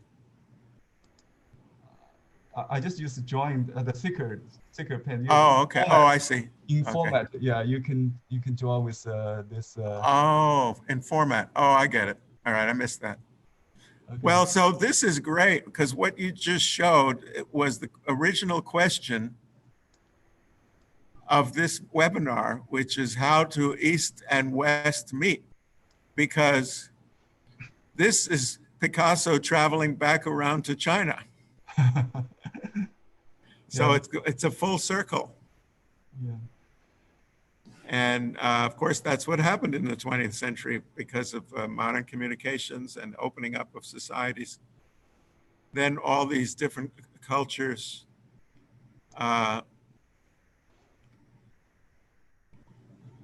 all these ideas are shared, but the artist has the ability to read them in the painting. He doesn't have to read it in a book. Mm-hmm. He can look at a painting and say, oh, I get exactly what he's doing. And but this was it was so, but it was really a discovery made in China and then interpreted in France and then sent all around the world and even back to China. Okay, let me ask our guest on the panel to ask questions. You got to save that. This is great. We really we hit a very good kind of conclusion right there, and we don't have to stop. But this really shows. I think the thing I would like to add just before we start is, to me, I think a lot because of my family and the fact that the way I was brought up, I always felt very connected to the rest of the world. It didn't matter to me whether it was China, Japan, Europe. Through art, everything is connected. Mm-hmm. And we need this so desperately in the world, this understanding today, as the world keeps trying to fragment, even though that's impossible because there's only one world. Mm-hmm. And so to me, I just think it's the greatest that we're doing this, Henry, that we met, that we have this beautiful communication through art as if we'd known each other all our lives.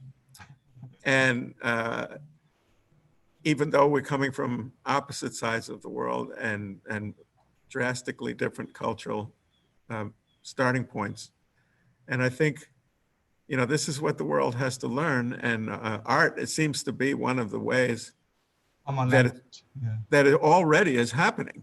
Well, not only the language of art, but the way artists think. And I think many artists think in a more international way than the average person, and more open to that. Yeah. And so I just want to mention that is why I love doing what we're doing today, for all the reasons. But to me, that's the most significant one. Yeah, thank you for this comment. And thank you for making it possible. Okay, Peter, do you have any other questions from audience? Yeah, we have a few questions in the chat. Casey Farber asked if, can you talk about the use of Sumi-E principles in their art? Sumi-E principles in the art. Can you for example, in terms of the abstraction? In terms of Western abstraction? Yes. Yeah. Okay. I can do that. Because I have studied those principles from those different books. And I even, whenever I study, I write things down because that's the way I can remember things. And so I actually have a list which I keep around the studio.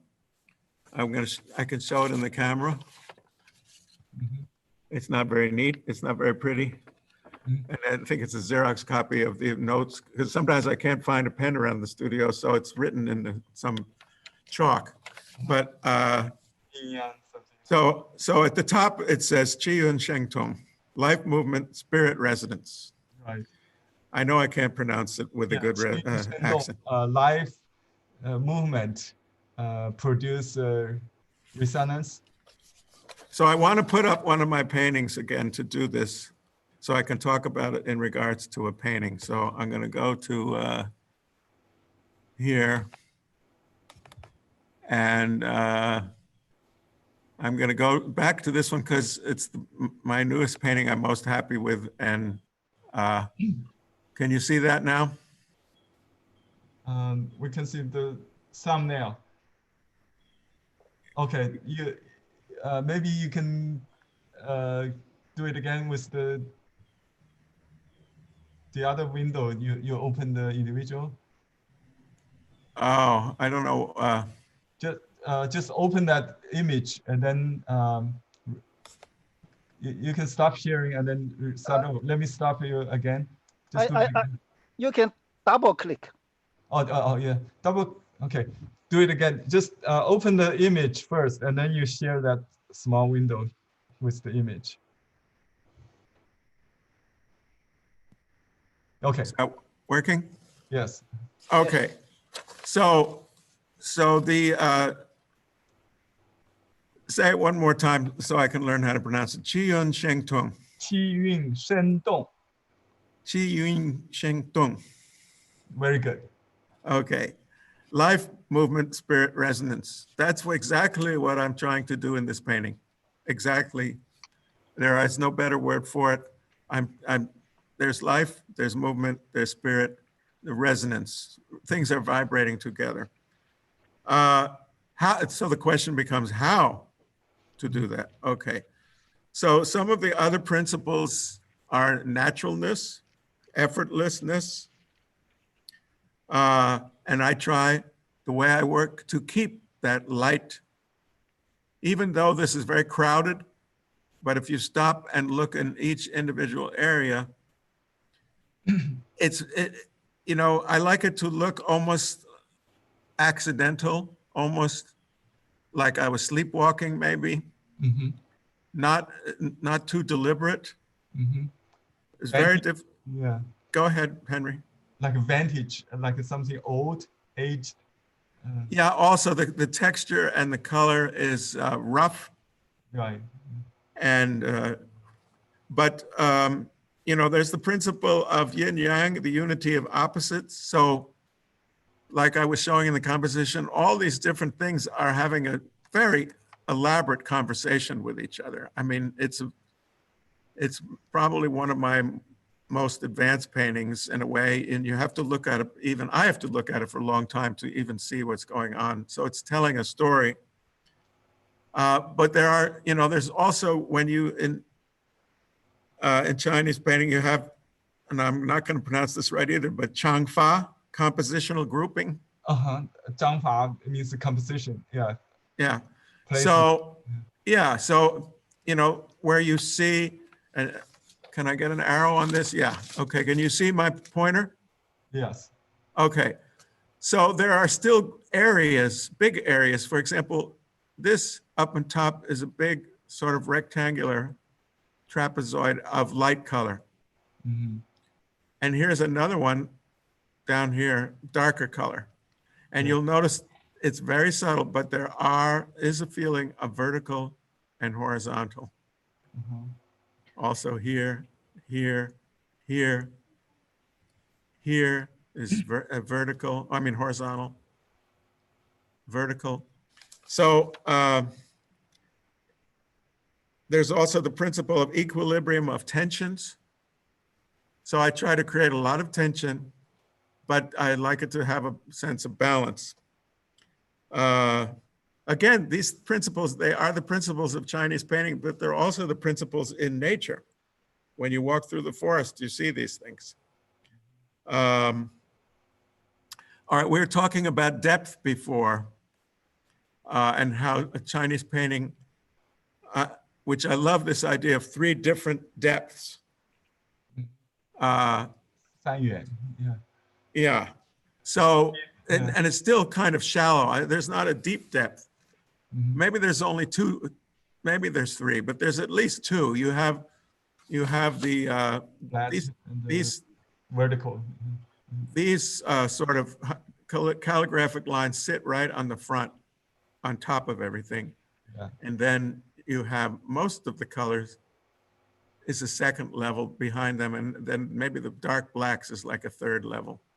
So you have depth, but it's still what's called shallow depth. By the way, that was another one of the principles that the post-impressionists borrowed from Chinese painting and Japanese painting right away.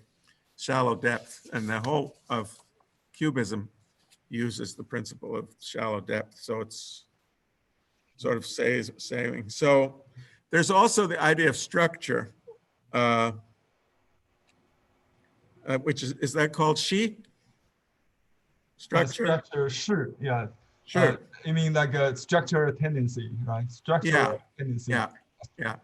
So because this is made in many levels over a long period of time, there's a lot of structure underneath, and then I sort of protect it as I go along. I don't destroy what was there. So even though it kind of looks very messy and chaotic, the longer you look at it, the more you see that it's really very organized. It's like, it's complex. It's sort of maybe like a symphony, and it's not. Yeah, it is like a very harmonious painting derived from chaos. Yeah.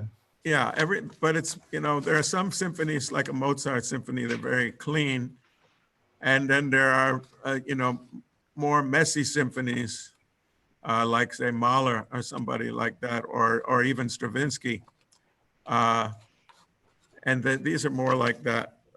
Sometimes I'll put up something, see if I have something in here that's simpler. Do you think it's more jazz? Yeah. Yeah, it's also,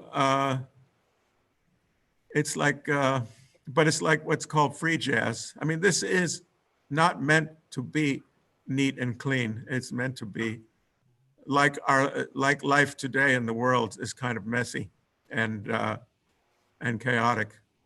And, but I'm gonna put up something different, just something a little more peaceful maybe. Well, actually, what happened? Oh, photos. Things got stuck for a minute. Yeah, we see this on the street these days. Yeah, and in the newspapers. I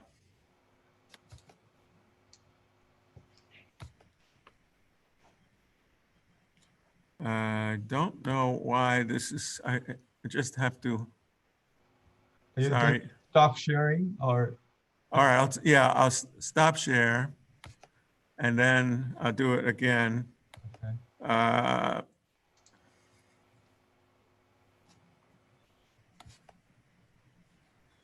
See all photos.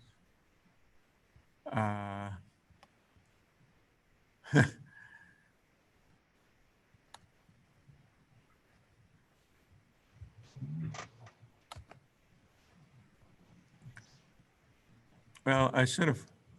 This is my actual newest painting I finished last week. So this is also more. It's can you see that?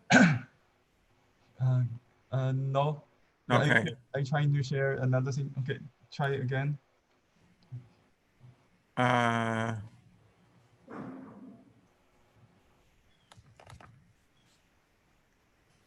Oh.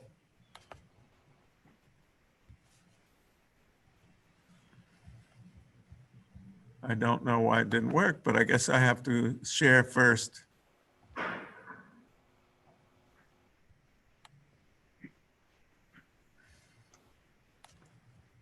Try one more time. Okay, it's going to work this time.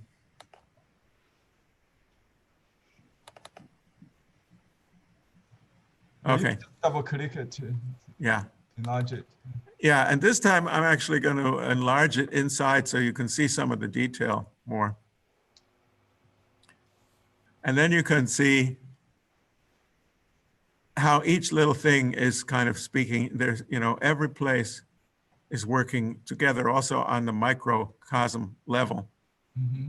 Wherever you go, I guess we can move around. So each area is kind of has its own, it's working with these principles of balancing the tensions You know, if you look at these lines, these lines are supposed to interact just the same way those lines we did on the whiteboard. They're talking to each other. So this one goes this way, this one goes that way. But I break the rules. In something this complex, I break the rules. So I have things going the same way. I have things echoing, like here, here. We don't see the enlarged picture. For some Oh, reason. you don't? Oh, sorry. But can you see the pointer? No, I can only see the folder content. Oh, that's not good. Okay. Let me stop you again. So you can try.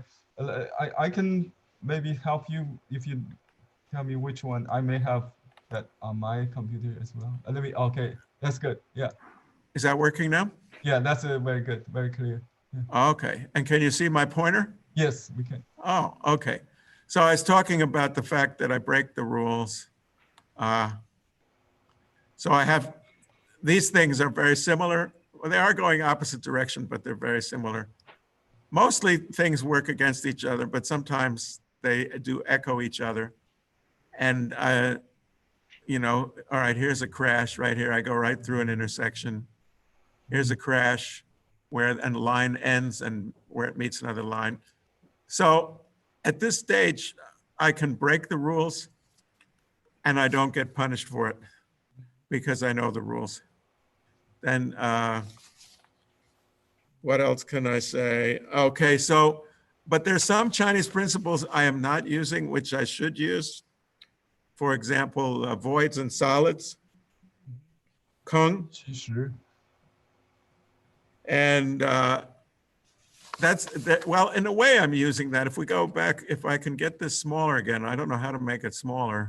Yeah, in Western art, we call it soft and hard, void or voids, but Chinese. Well, actually also bumps and hollows is called, bumps and hollows. Okay. Yeah. Bumps and But I'm trying to figure out if I can make this smaller somehow. Let's see. I can't, because we need to go back. Oh, there we go. Yeah. Okay. So if you look here, actually, because I have this big egg shape, and the egg shape, the round, yeah. so that is a kind of void and solid. I see. That's a void behind. Yeah, it can be. You can see it both ways. You can see the white as the void and the egg as the solid, or you can see the white as the solid and the egg as the void. So that's, but one thing, all right, you mentioned that you saw the spring in the other one, but I don't, maybe if this has a seasonal aspect, then I think it would have to be winter. I don't know. This one is blue rooster. A blue sky, maybe it's summer. I call it the reopening of Blue Rooster. Blue Rooster is the jazz, I mean the restaurant, jazz restaurant. Should I show them the Blue Rooster performance you did? I don't know. It's sure. Why not? Why not? It will change. It would change. Anyway, it will be. Maybe we should, when we're done, you could play that on the way out or something. Okay. Just so they can hear a little music. But we should. I wrote this down on this list, and I must have taken it from one of the books I was studying about the principles. It says, I don't know. It says, I experience, therefore I create. Mm-hmm. So what I'm painting is not, it's not a thing. It's an experience. Mm-hmm. And I'm taking my experience and turning it into lines and shapes and colors using some laws so that it comes out where someone else, because if you don't use any of the laws, you can put all the feelings in the world in there, but no one is necessarily going to feel them unless unless you understand and speak the language. So I'm speaking of the language of nature, of the eye, of the mind. And that's why somehow, even though it's a lot of very chaotic things in there, it still manages to have a meaning and a message. because it's using the language of form, the language of light, color, and so forth, etc. The principles. That's it.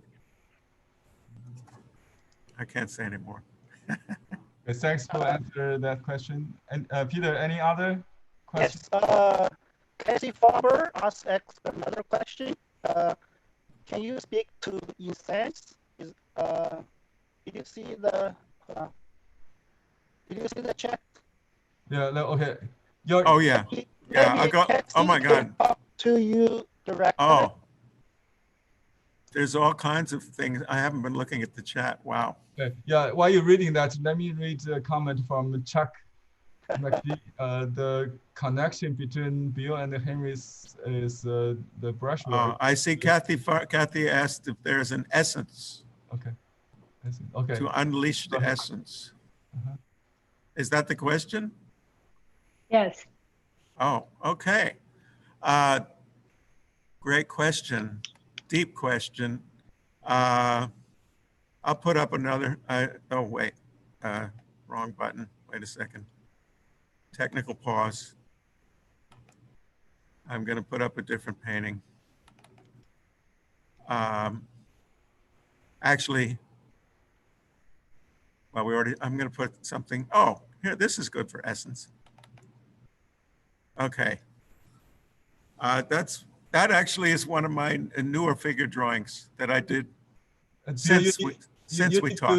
You need to reshare that window because when you click, we cannot see the enlarge. Yeah. Okay. Share screen. The one you just opened. Yeah. There we go. Oh, not the. It didn't work? No, this is the folder. You need to select the individual picture. You open this picture first, then you. Okay. Right. Okay. New share. I have to stop sharing first. I did that for you. Okay. Open the folder first, right? Okay. Okay. Open that image on your desktop first. I got it. Yeah.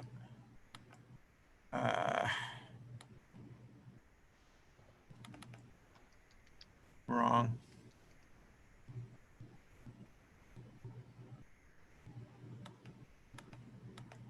Maybe I'll just take this opportunity. I wanted to say thank you, Bill, for all the time you've spent in showing us your work. I really enjoyed that. I love to see the exuberance and the colors. When you mentioned that you have an interest in jazz and jazz music, then it really connected for me to see, because you can see that present in the work, that love of rhythm and complex compositions working together. So thank you. Thank you, Jeff. Yeah, I've been playing jazz and painting for so long that I actually can't help doing it. Right. Did it share this time? Yes. Yeah. Okay. So this I couldn't think of. I'm lucky I don't have that many pictures in the folder, so I'm lucky I have one that's a good example of essence, because I've been drawing the human figure all my life since I was a teenager, because that was where I really started with art. And I had great teachers when I was growing up. And they taught me about the spontaneity of figure drawing. So this is kind of an ultimate essence drawing of the whole concept, where there's a figure there, but all that it really is just some movements of the brush and the chalk stick. That's the art chunky, and the sumi brush with a little ink. And also, there's also some pen. I sell a reed pen.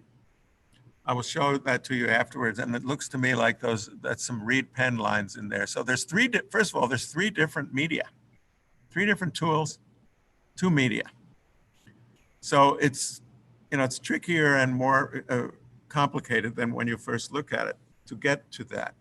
And I've worked with them all for years and years and years. So how do I reduce a complex human form to an essence? This is, of course, not easy. I do teach it in my classes, and we'll just do it with one line.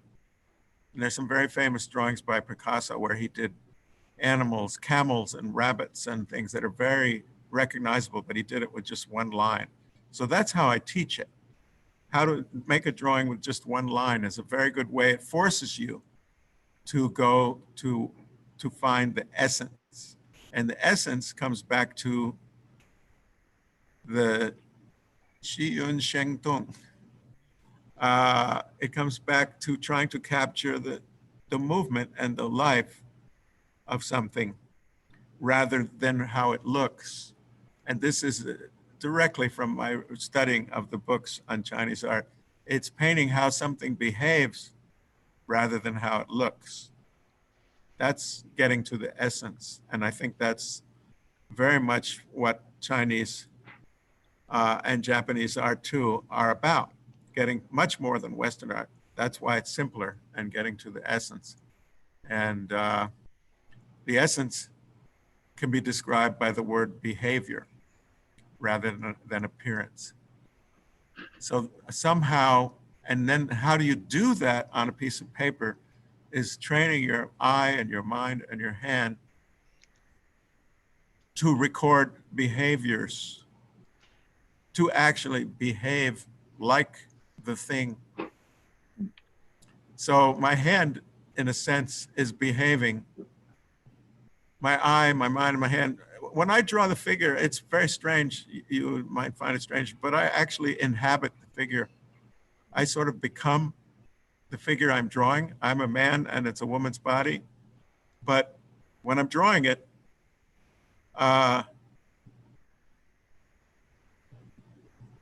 am very much inhabiting that body. As it's a very weird psychological state. And frankly, that is what you have to do to get to the essence of something. You have to be it.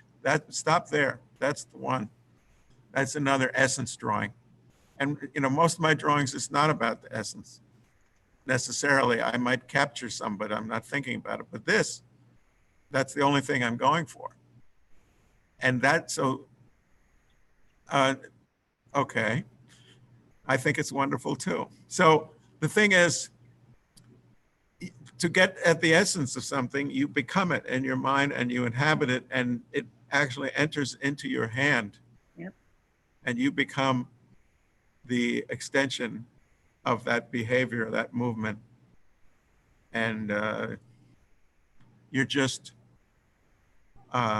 you're one with what you're doing. But I have to say, anytime that happens, it usually happens after I've been drawing a lot. It doesn't happen usually, just sit down. It's a product. That's some of my students' drawings from classes. Bill, this is mine. Oh, well, there you go. I want you to take a look. This is my first figure class I took with a life model. And I used the book. Oh, yeah. I didn't know you did that. But you also had... I introduced it to my teacher and the students, and they go ahead and order it on Amazon, by the way. Oh, that's so great. Well, you. you also had a private lesson with me on this. So, and I have to say, you were the best student I ever had, because you could do it immediately. And it was amazing to see. You could, because of your background and skill, you could immediately understand, everything I showed you, which is, for a teacher, is the greatest reward. Yeah, this one I liked. It was done on Chinese rice paper, the same paper you used to paint Victoria. Yeah. Yeah. It's great. It's great. But if you want to comment, then I wouldn't do the fingers. Ah, I see. Because you're doing the essence and you're doing something, if it gets too detailed, get down to the tiny little details, you can get a little lost that way from the movement. It distracts. Mm-hmm. But I mean, you got all the, because you know how to do everything with the brush and the ink. So that's the biggest problem in teaching this, is because you're teaching someone how to think about something, but the student is still struggling with how to get the brush and the paint to work. So you don't have that problem. So it's easier for you to go right to the idea. And it's great. Thank you. You're my best student ever, Henry. Thank you. Yeah, And now, I like the way you call it immediacy. There's like a 3 minutes drawing. it's the best practice and training there is for anything. Yeah, they did those posts in like half an hour or even more. I did like a whole bunch of them with the paper you gave me. Yeah, you can use a lot of paper very quickly doing a figure drawing. Okay, thanks for being my mentor. Thank you. Well, it's mutual. So I hope that answers the questions. I hope we've answered the questions. But I will just add that the thing that I did not understand when I was young, and I only started to make a lot of progress once I realized that you really have to put in a lot of time. You really, it's whatever progress you make, it's going to come. I have a lot of students come to my classes and they're very disappointed in 2.5 hours that they can't, do it all. And then I always say, well, yeah, but I've been doing this for decades. So, and then one of my very old students says, well, but I don't have very much time. And I said, well, you still have to just think and behave as if you do. And she was still my student 10 years later. So even though she started when she was, I think, in mid 70s, so she was still studying me when she was in her 80s. So we all have plenty of time, and you just have to get busy. And where you really make progress is where you really, the way I got on top of doing figure drawing and developed my skills, there was a period of several years where I was living in Copenhagen, and every Monday and Wednesday and Friday, they had a free open figure model at the architecture school in Copenhagen that was open to the public. Of course, very few people knew this, or there probably would have been crowds, but very few people knew it. And it was up 3 flights of stairs. And in the dead of winter in Copenhagen, 3 times a week, I would arrive at 9 in the morning. I had to run down and put money in the parking meter all day. And I would stay there for 6 hours every Monday, every Wednesday, every Friday. And they would have 2 or 3 models because it was a long session. And I would draw and paint for 6 hours, 3 days a week. And I just mentioned, and every drawing that I made was based on exploring specific principles. It's not a matter of just sitting there drawing. Each drawing, I would make a program for myself the night before of which principles, drawing principles, I would be studying that day and which materials I would be using. So it was all completely organized, completely like giving myself my own course. And so I'd sit there with my list of exercises and I would go through them all, 6 hours a day, 3 days a week. Yeah, for several years. That's what it wasn't an accident. Mm-hmm. That's something that's as important as anything else that I could say. Thanks for sharing the experience with us. Any other questions? Yeah, we like to invite everybody to, Okay, let me see. Can you just open the, to invite everybody to chat, to talk. Okay, should I allow individual? Yeah. Let me see, if you are ready to talk, I can, let me see, I see Lu Ming there. Yeah. 让他们先举手，举完手，然后你就 unmute 他们，然后他们就开始说，这样就有秩序，不然大家一块儿说的话，这个就没有抢话筒就乱了。那OK， 我先鲁明有话要说吗？ Okay. 好， Bia, thank you so much for sharing. I really enjoy it. I'm not a painting at all. I just, writing, but I do make a photograph sometimes.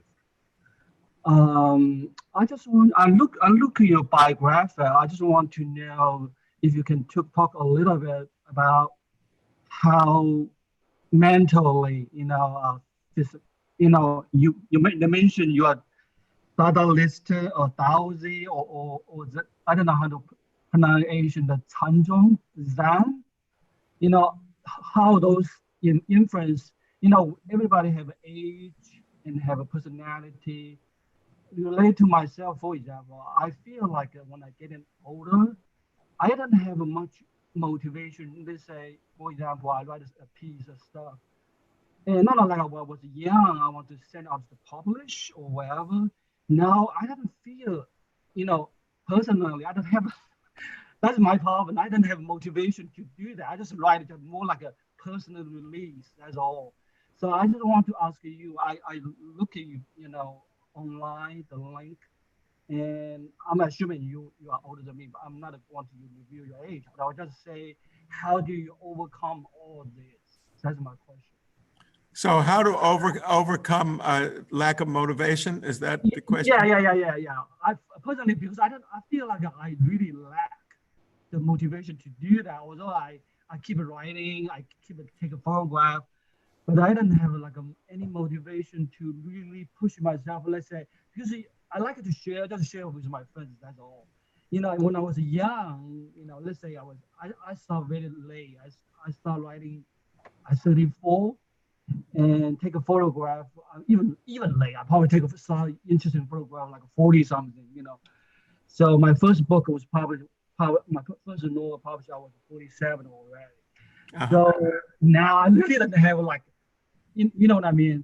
So I just want to know how you inspire, motivate yourself, and really, get out to the world.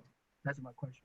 Okay. Well, first of all, I've done some writing. I found poetry to be a lot of fun. I didn't need any motivation to do that. It was just, if I got in a really intense emotional state, it was a great way to, it could turn that into words, and it was a healthy activity. And that sort of led me to thinking more about writing. And then I got the opportunity to write the book that Henry was showing you with those figure drawings. They come from my book on how to draw the figures. So that was a book that I wrote on with a contract, and it had to be delivered on a deadline. And the contract said, if it doesn't come on the deadline, then we can break the contract and not publish your book. So that's what I call the gun at your head approach. Because they'd already given me the money, by the way, so I would have had to give it back. So it's motivation is a spectrum. One is the gun at your head, and at the other end is pure love, doing something because you absolutely, like for me, the best moment of the day is when I can get in my car, and because my studio is 10 minutes from my house, which is the perfect distance. And when I know, and I walk through the door of the studio, this is the place where I love to be. It's comfortable, it's my happy place. And painting for me is a sheer joy. So I don't need motivation. It's a little harder with music. I love music and I perform music, but music involves a kind of physical training like an athlete. And I think every athlete, no matter how much they love their sport, now there's some athletes are so talented they don't even have to practice, but most of them do a lot of training and practicing, and I don't think it's that much fun all the time.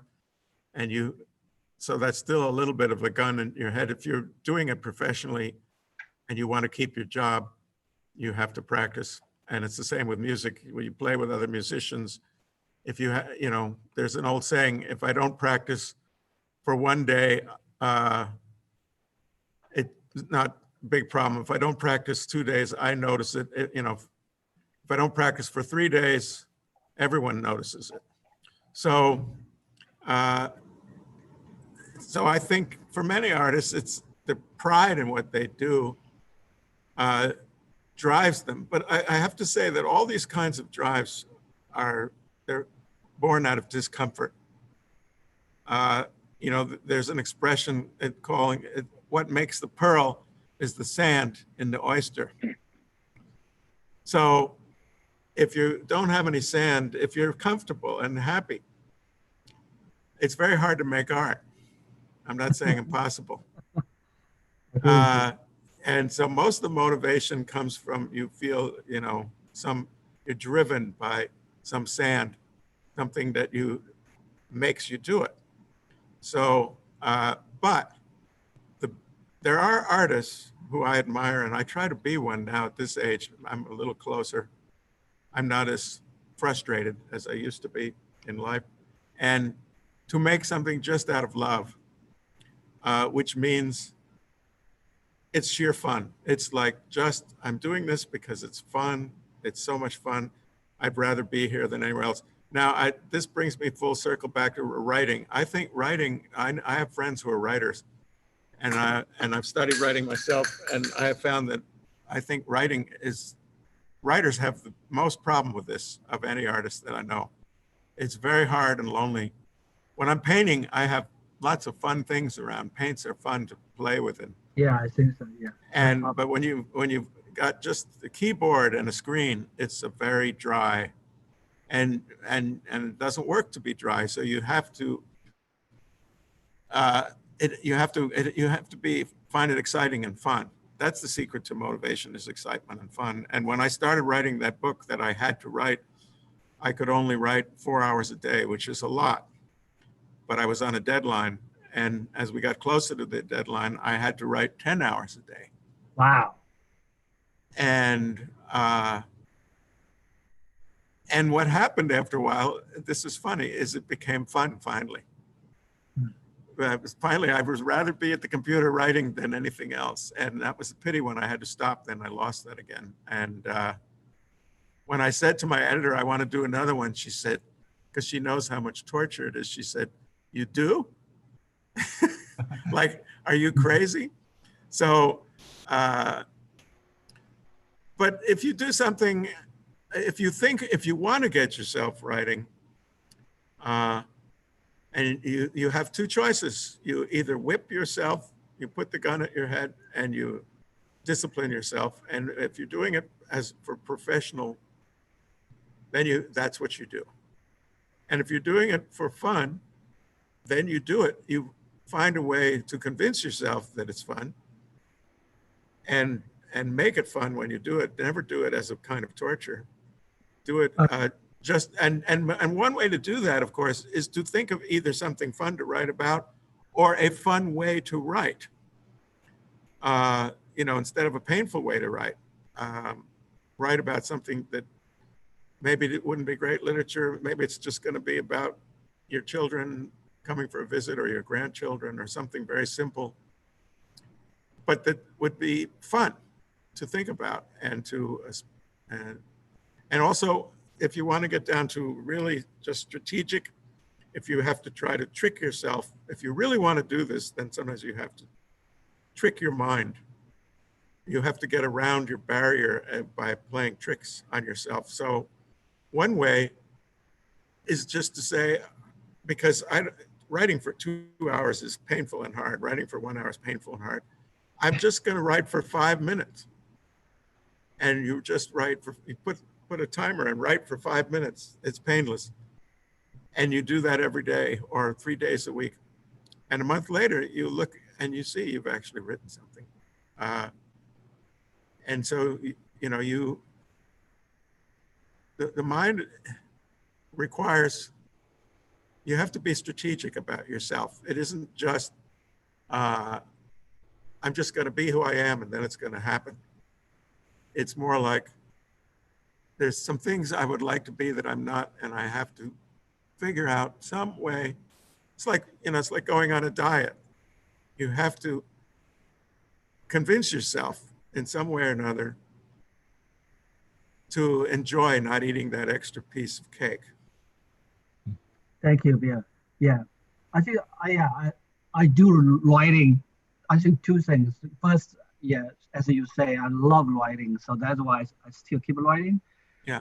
Secondly, basically, I feel like it's a way I'm communicating with outside, out of my picture, out of my daily life. Yeah. Yeah. So what I'm trying to say is, I do have friends who are writer, even full-time professional writer. Yeah. But as an artist, either writing or either you're painting or whatever, in one sense, you want people to recognize you, right? And also my friends push me, why you didn't, interact with other writers, and send it to publish or whatever. I guess I have a little bit of negative and something maybe when getting certain age, I feel like, oh my gosh, what I would want to do all of this. I just, as long as I enjoy and I release that all. But I do realize, like for example, in the past couple of months, a lot of my friends who are writers, try to convince me to get out my own picture and interact with for example, other people who are also writing stuff. And then I try right now what I'm doing currently is just try to motivate myself and do and but I just feel like I saw you, what are you have one so online the biography. I saw you, participate a lot of stuff like music, like painting all stuff, and I just feel you are very positive. I should learn from you. Thank you so much. Well, thank you, Ulysses. Okay. Yeah, Chuck has the question. Yeah, check. Oh yeah, that's an important one. Mental setting and preparation.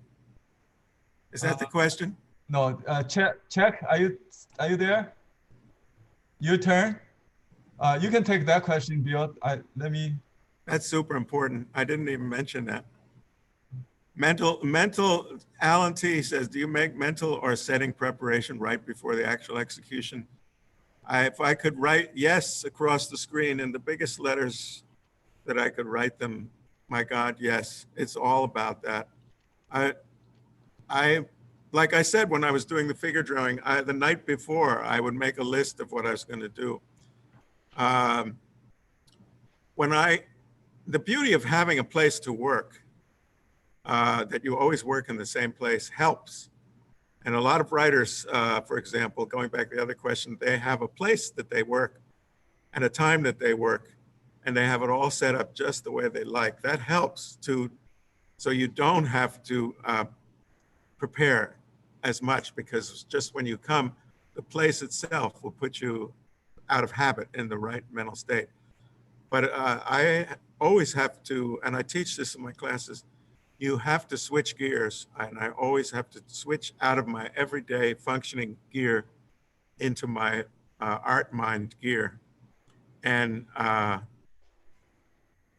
there's lots of ways to do that.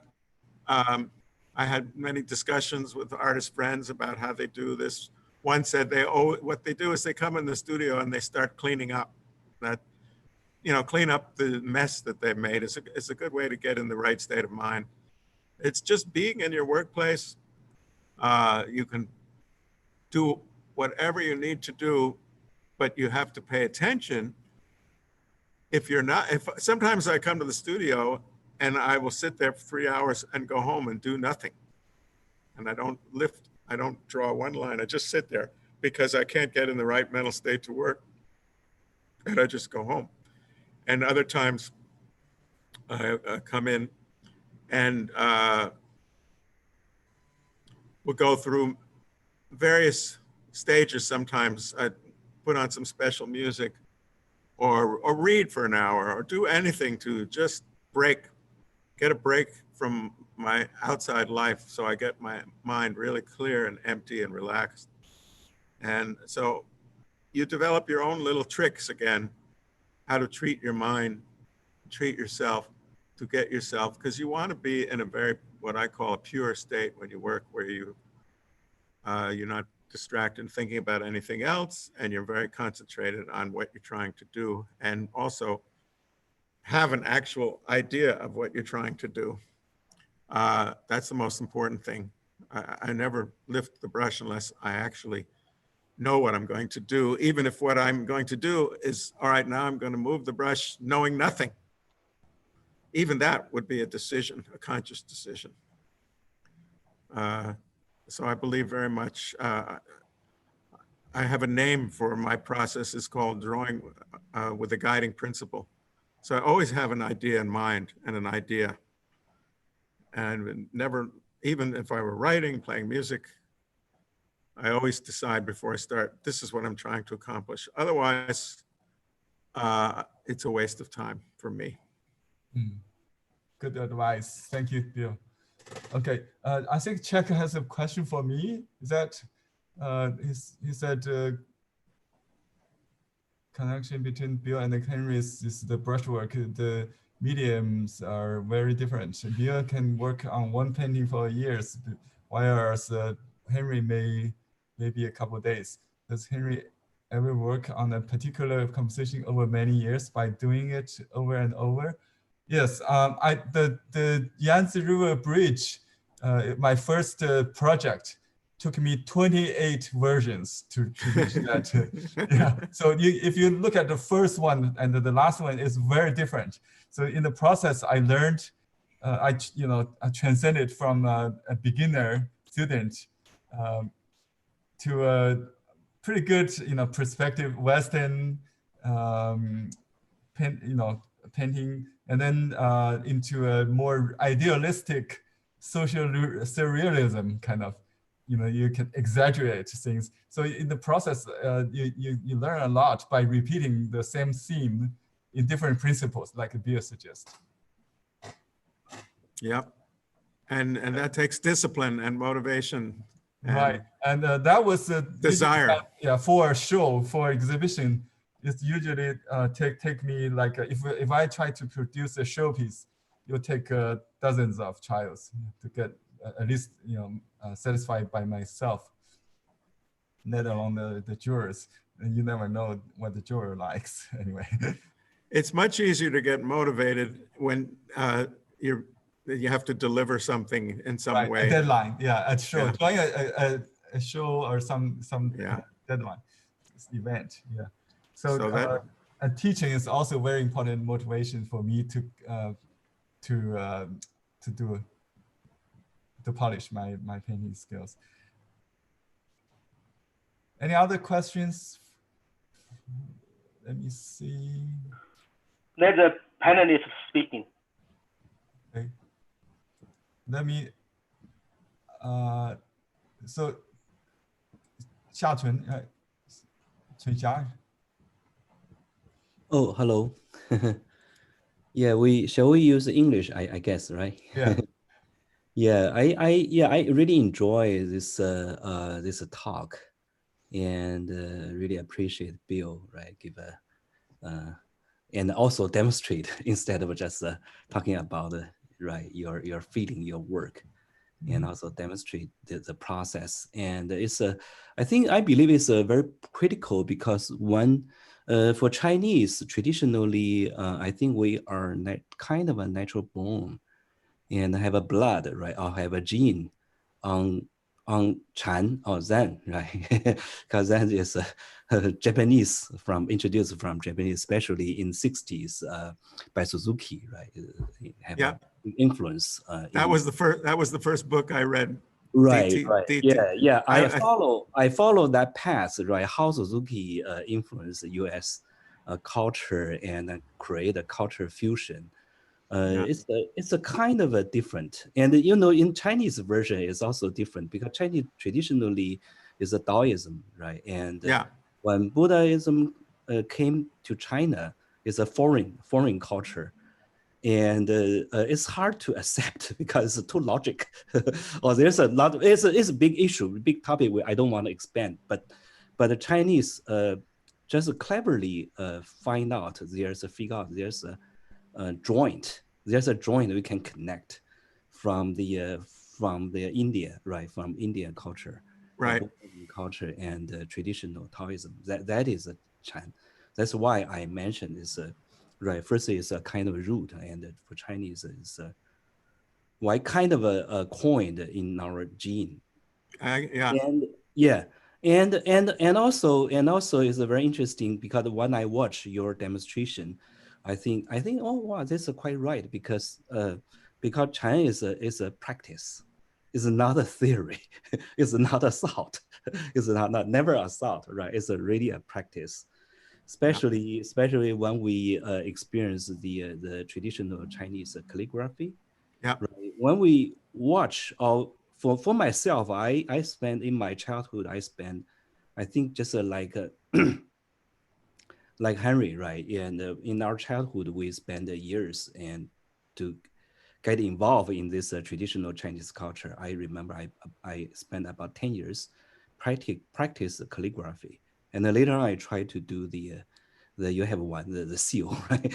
That's another piece, right? But the calligraphy is a really a kind of a practice, and it can explain a lot of things, right? That you're about the composition, balance, right? And the mood, and the brush, using the media and the brush, right? But it's a quite calligraphy. I think the domain is much smaller because it won't get involved in the color, and regarding the shape, as there's a limitation. But it's a good training, right? It's And great. and I can see from my feeling, I can see this. I can see the strong connection, right, from your work. Especially there's some stroke work is much like calligraphy, right? Yeah. Well, I did practice different kinds of calligraphy to understand it. I would never, I would get to some level of proficiency, but it was really just to learn about the way of thinking. And so, yeah, the painting, the painting and the painting and the calligraphy, it's all about the movement. That's where they're connected, is the movement, and music is about movement too. That's right. But I wanted to go back to your first point because I didn't mention it when I showed you the pile of books. In the picture of the pile of books earlier, one of the top was the Tao Te Ching. Oh. And but I didn't mention that. So in many ways, as much as I can relate to Zen, I can relate even more to Lao Tzu and the Tao Te Ching. Exactly, because we talk about the Qi Yun Shen Dong. Qi Yun Shen Dong, behind it is really a Taoism practice. Right. So what is the Qi Yun Shen Dong? Why it happened is if we just watch on the Tai Chi, that graph, that's a circle, right? How it changed from yin yang, right? That created the Qi Yun, and that's a nature. Why is a Sheng Dong, right? It's a vivid, because it imitated the nature, the great nature, right? Yeah. So that's I think that's a philosophy part. But what I want to point out is my personal view, right? Probably it's a personal we can discuss. I think it's very interesting when I compare the Westerner American artist, right, to practice on Zhen. There's a subtle difference. The subtle difference is on the abstraction, because in Chinese way, if we consider so this kind of painting or calligraphy as a language, because it's a Western way to express, right? As a language, to try to create you're telling something, right? Telling your expression. But in Chinese, the meaning is much more stronger. For example, the calligraphy itself, right? It is a Chinese word, and people can recognize it. right? Instead of it's a pure abstract. And Right. also when you look at the Chinese traditional painting, right? Even in the later stage, right? There's some Chinese artists. They are kind of a more abstract. Yeah. Yeah. For example, the Shitao. I don't know if you recognize those names, right? Yeah, Well, that's the Zheng book Banqiao, right? the empty and the void, something like that. Right. Yeah. So their Chinese painting is getting more abstract. For example, they paint the bamboo or the lotus flower and those leaves, right? So there's a kind of getting abstract, but in Chinese traditional painting, they will never get into the abstract expressionism. right. So it's totally different route, right? Yeah. Totally different route. So that is a very interesting point. So what I want to point out, my comment is in Chinese traditional Chan practice, right? Actually, I don't see much abstraction. But here in Western way, because it's a cultural difference, right? And really can go really abstract. So that kind of a depart, right? You can see there's a kind of depart. Yeah. If we see the style or or something behind the painting, behind the artwork, it kind of depart. So what I want to point out is in Chinese way, is more comprehensive or united.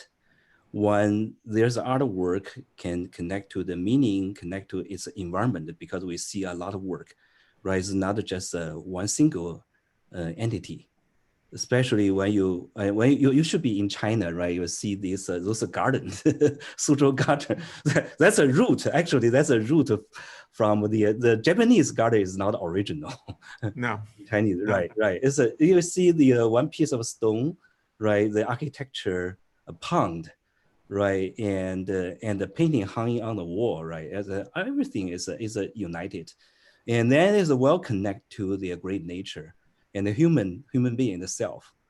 So that's why I want to mention, right, this maybe from the Taoism philosophy is we can tell the 天人合一, the heaven and the human, right, is a kind of, you can create that fusion, right? You can create that kind of fusion.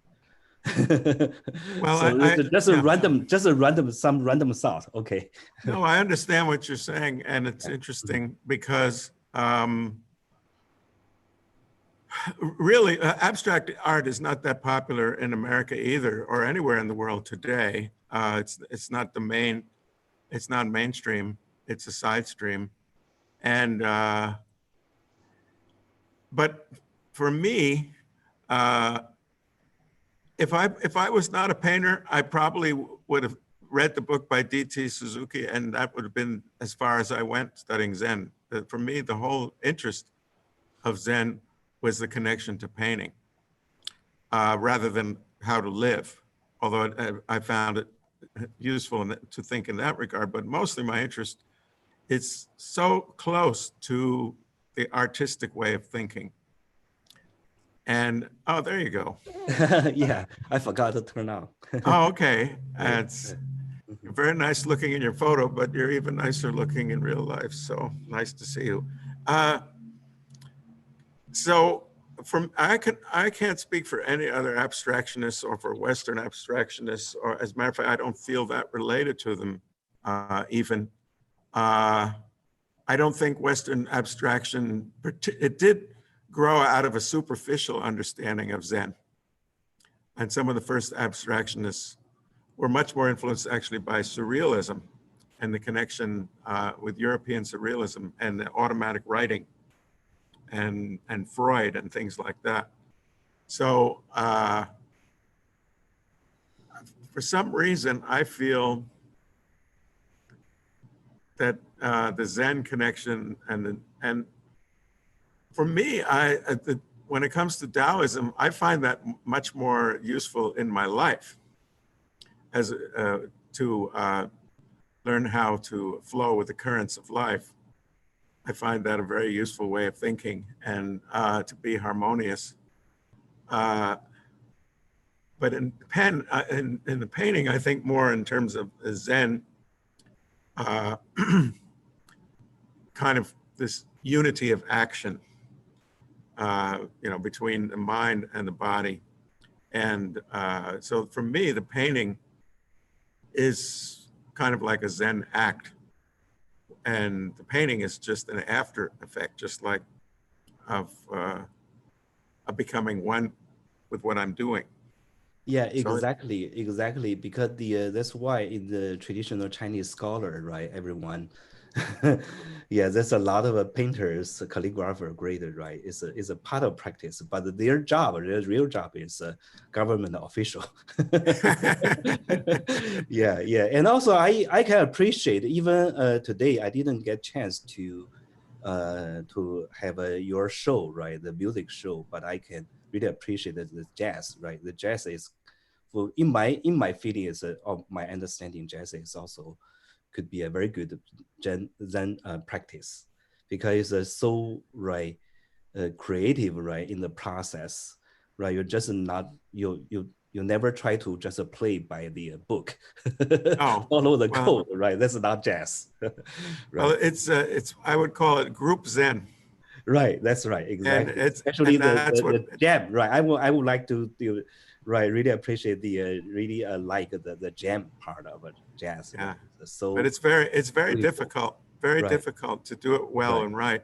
But if you want to ever see my music, I have a channel with many videos on YouTube, very easy to find. Just put me and write a jazz or art of jazz and my name, you'll find a ton of music with my different bands. And but to me, the thing with this is the hardest thing to teach in painting, and it comes from understanding jazz. Painting, and you understand this from calligraphy, it's athletic. It involves a kind of being in tune with your body, and the movement is more like athletic. It's not really intellectual as such, even though your mind is there. And a lot of people think of painting as a very intellectual process. But for me, it's very physical, like playing music. And just when I say physical, really meaning that you're using your body, you're in tune with it, and you're moving.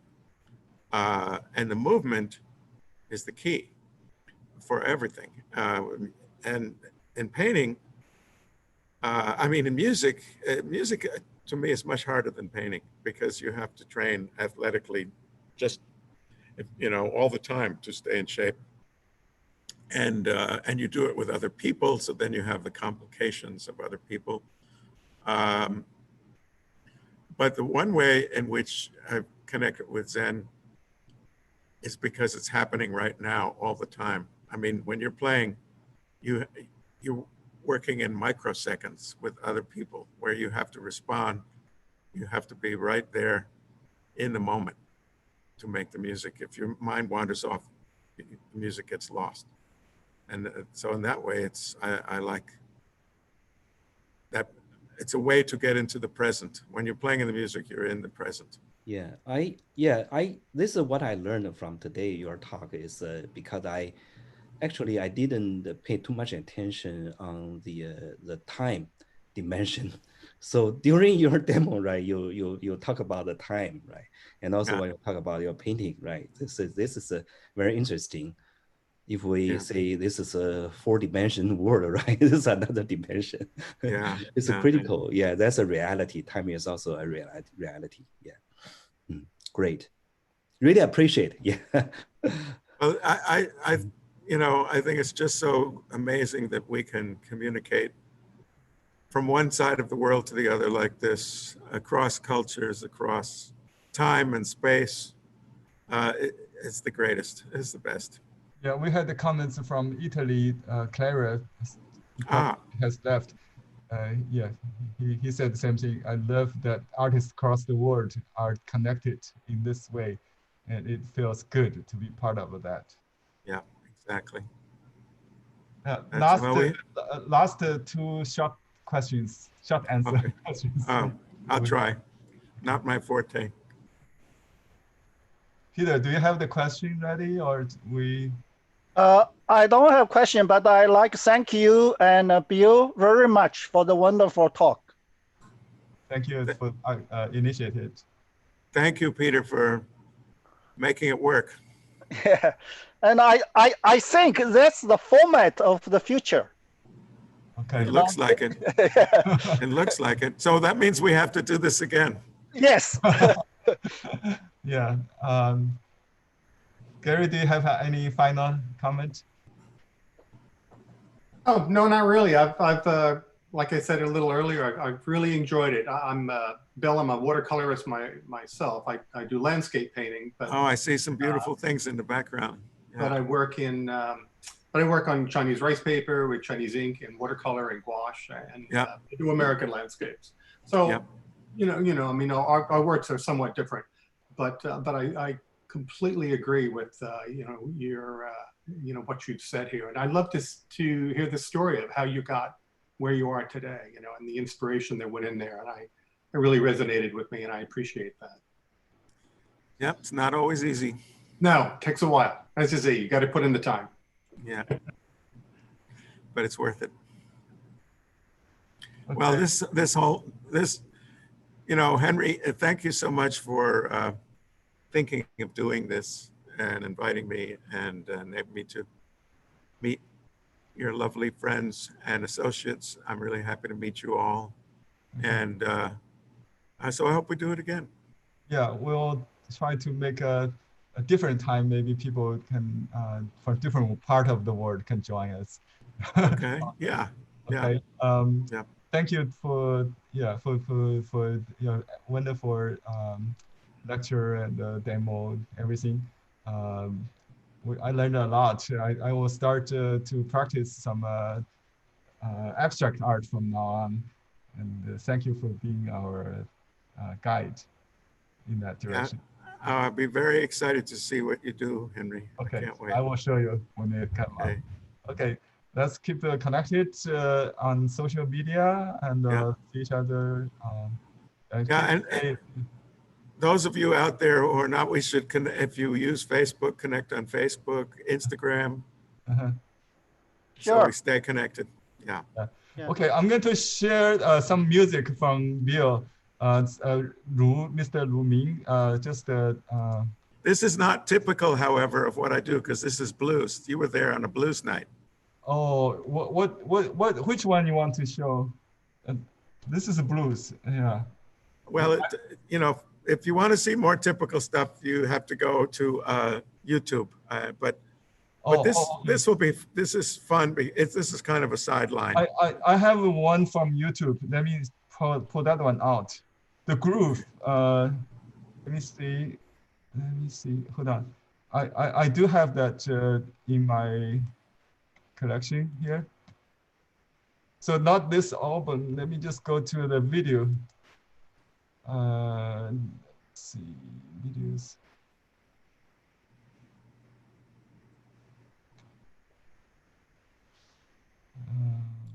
So while you're doing that, everyone who's here who participated, I say thank you very much for paying attention, listening to us, participating. Really appreciate it. Appreciate you.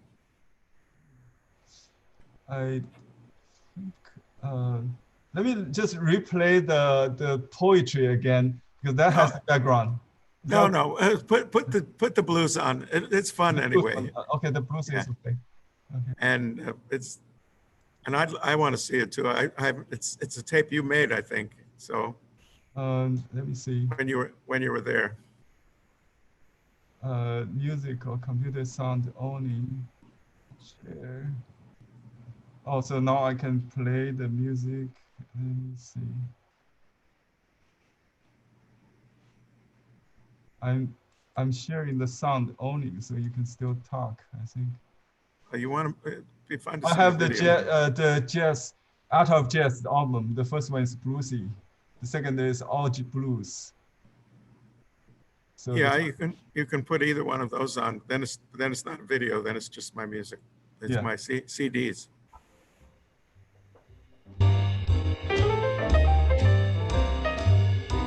very loud though. Oh. There we go.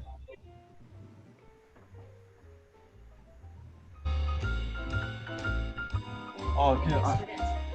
I have. This was done live in Sarasota.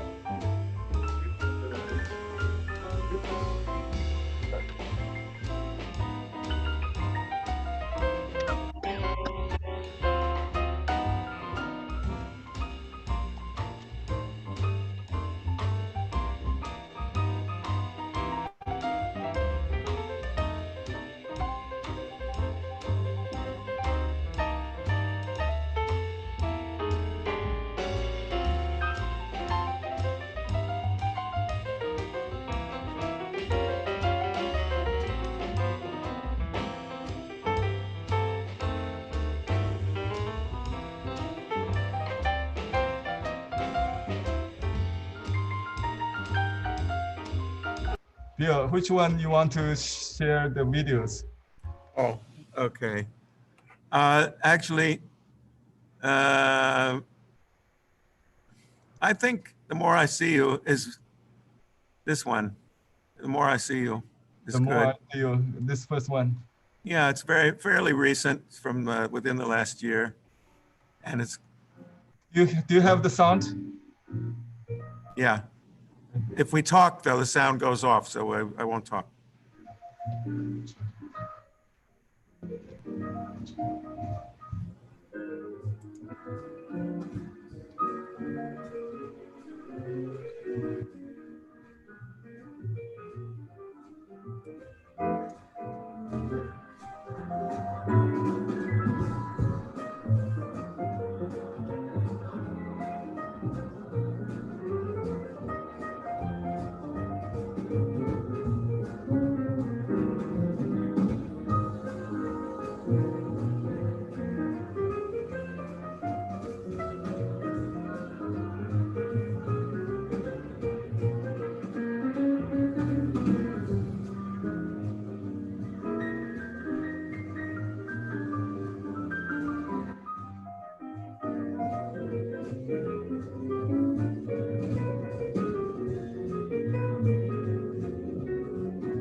It's just like painting. Oh yeah, the linear.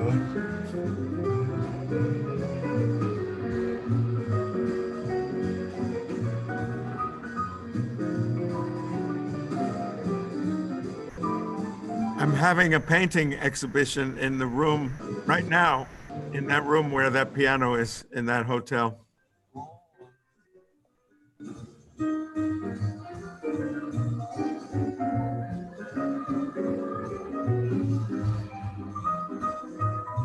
That's where the red painting is.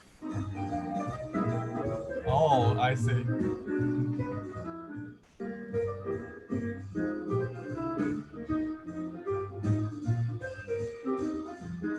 this improvised? It's based on a song. Oh.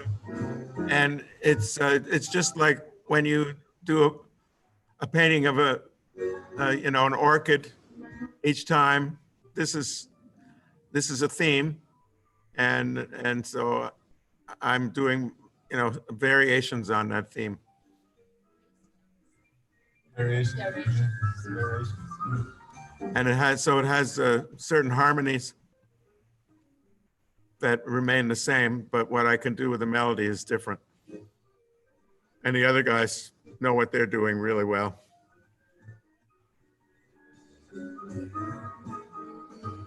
So we're like having a conversation between each other,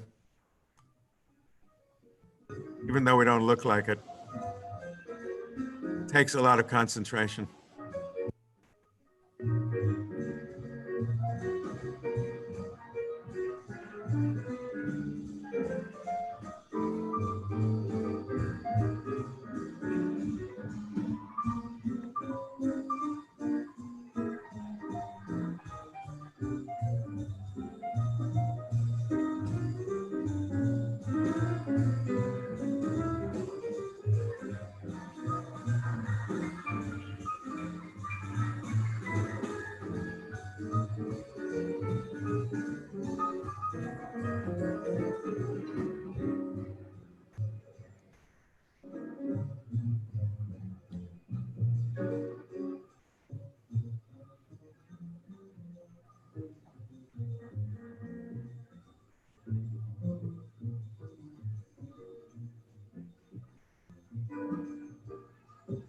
So it's a bass solo.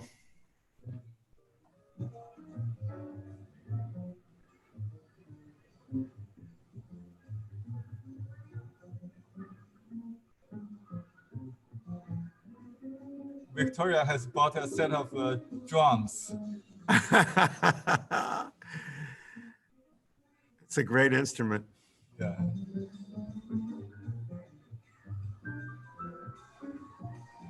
She's still taking piano classes. She's amazing. All right, now the drummer gets to do something.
I see there are some albums for sale.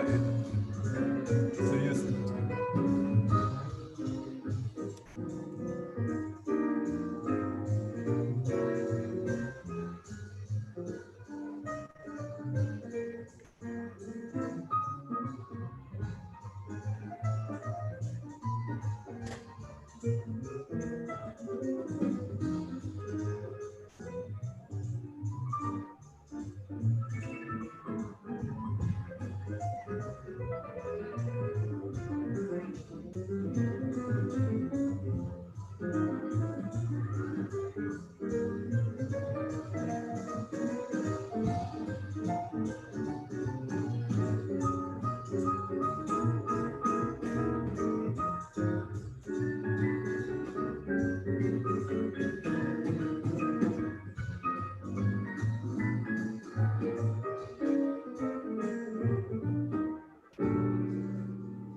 Hey, nice. Thank you. That's about as good as I can do. That was a particularly good moment.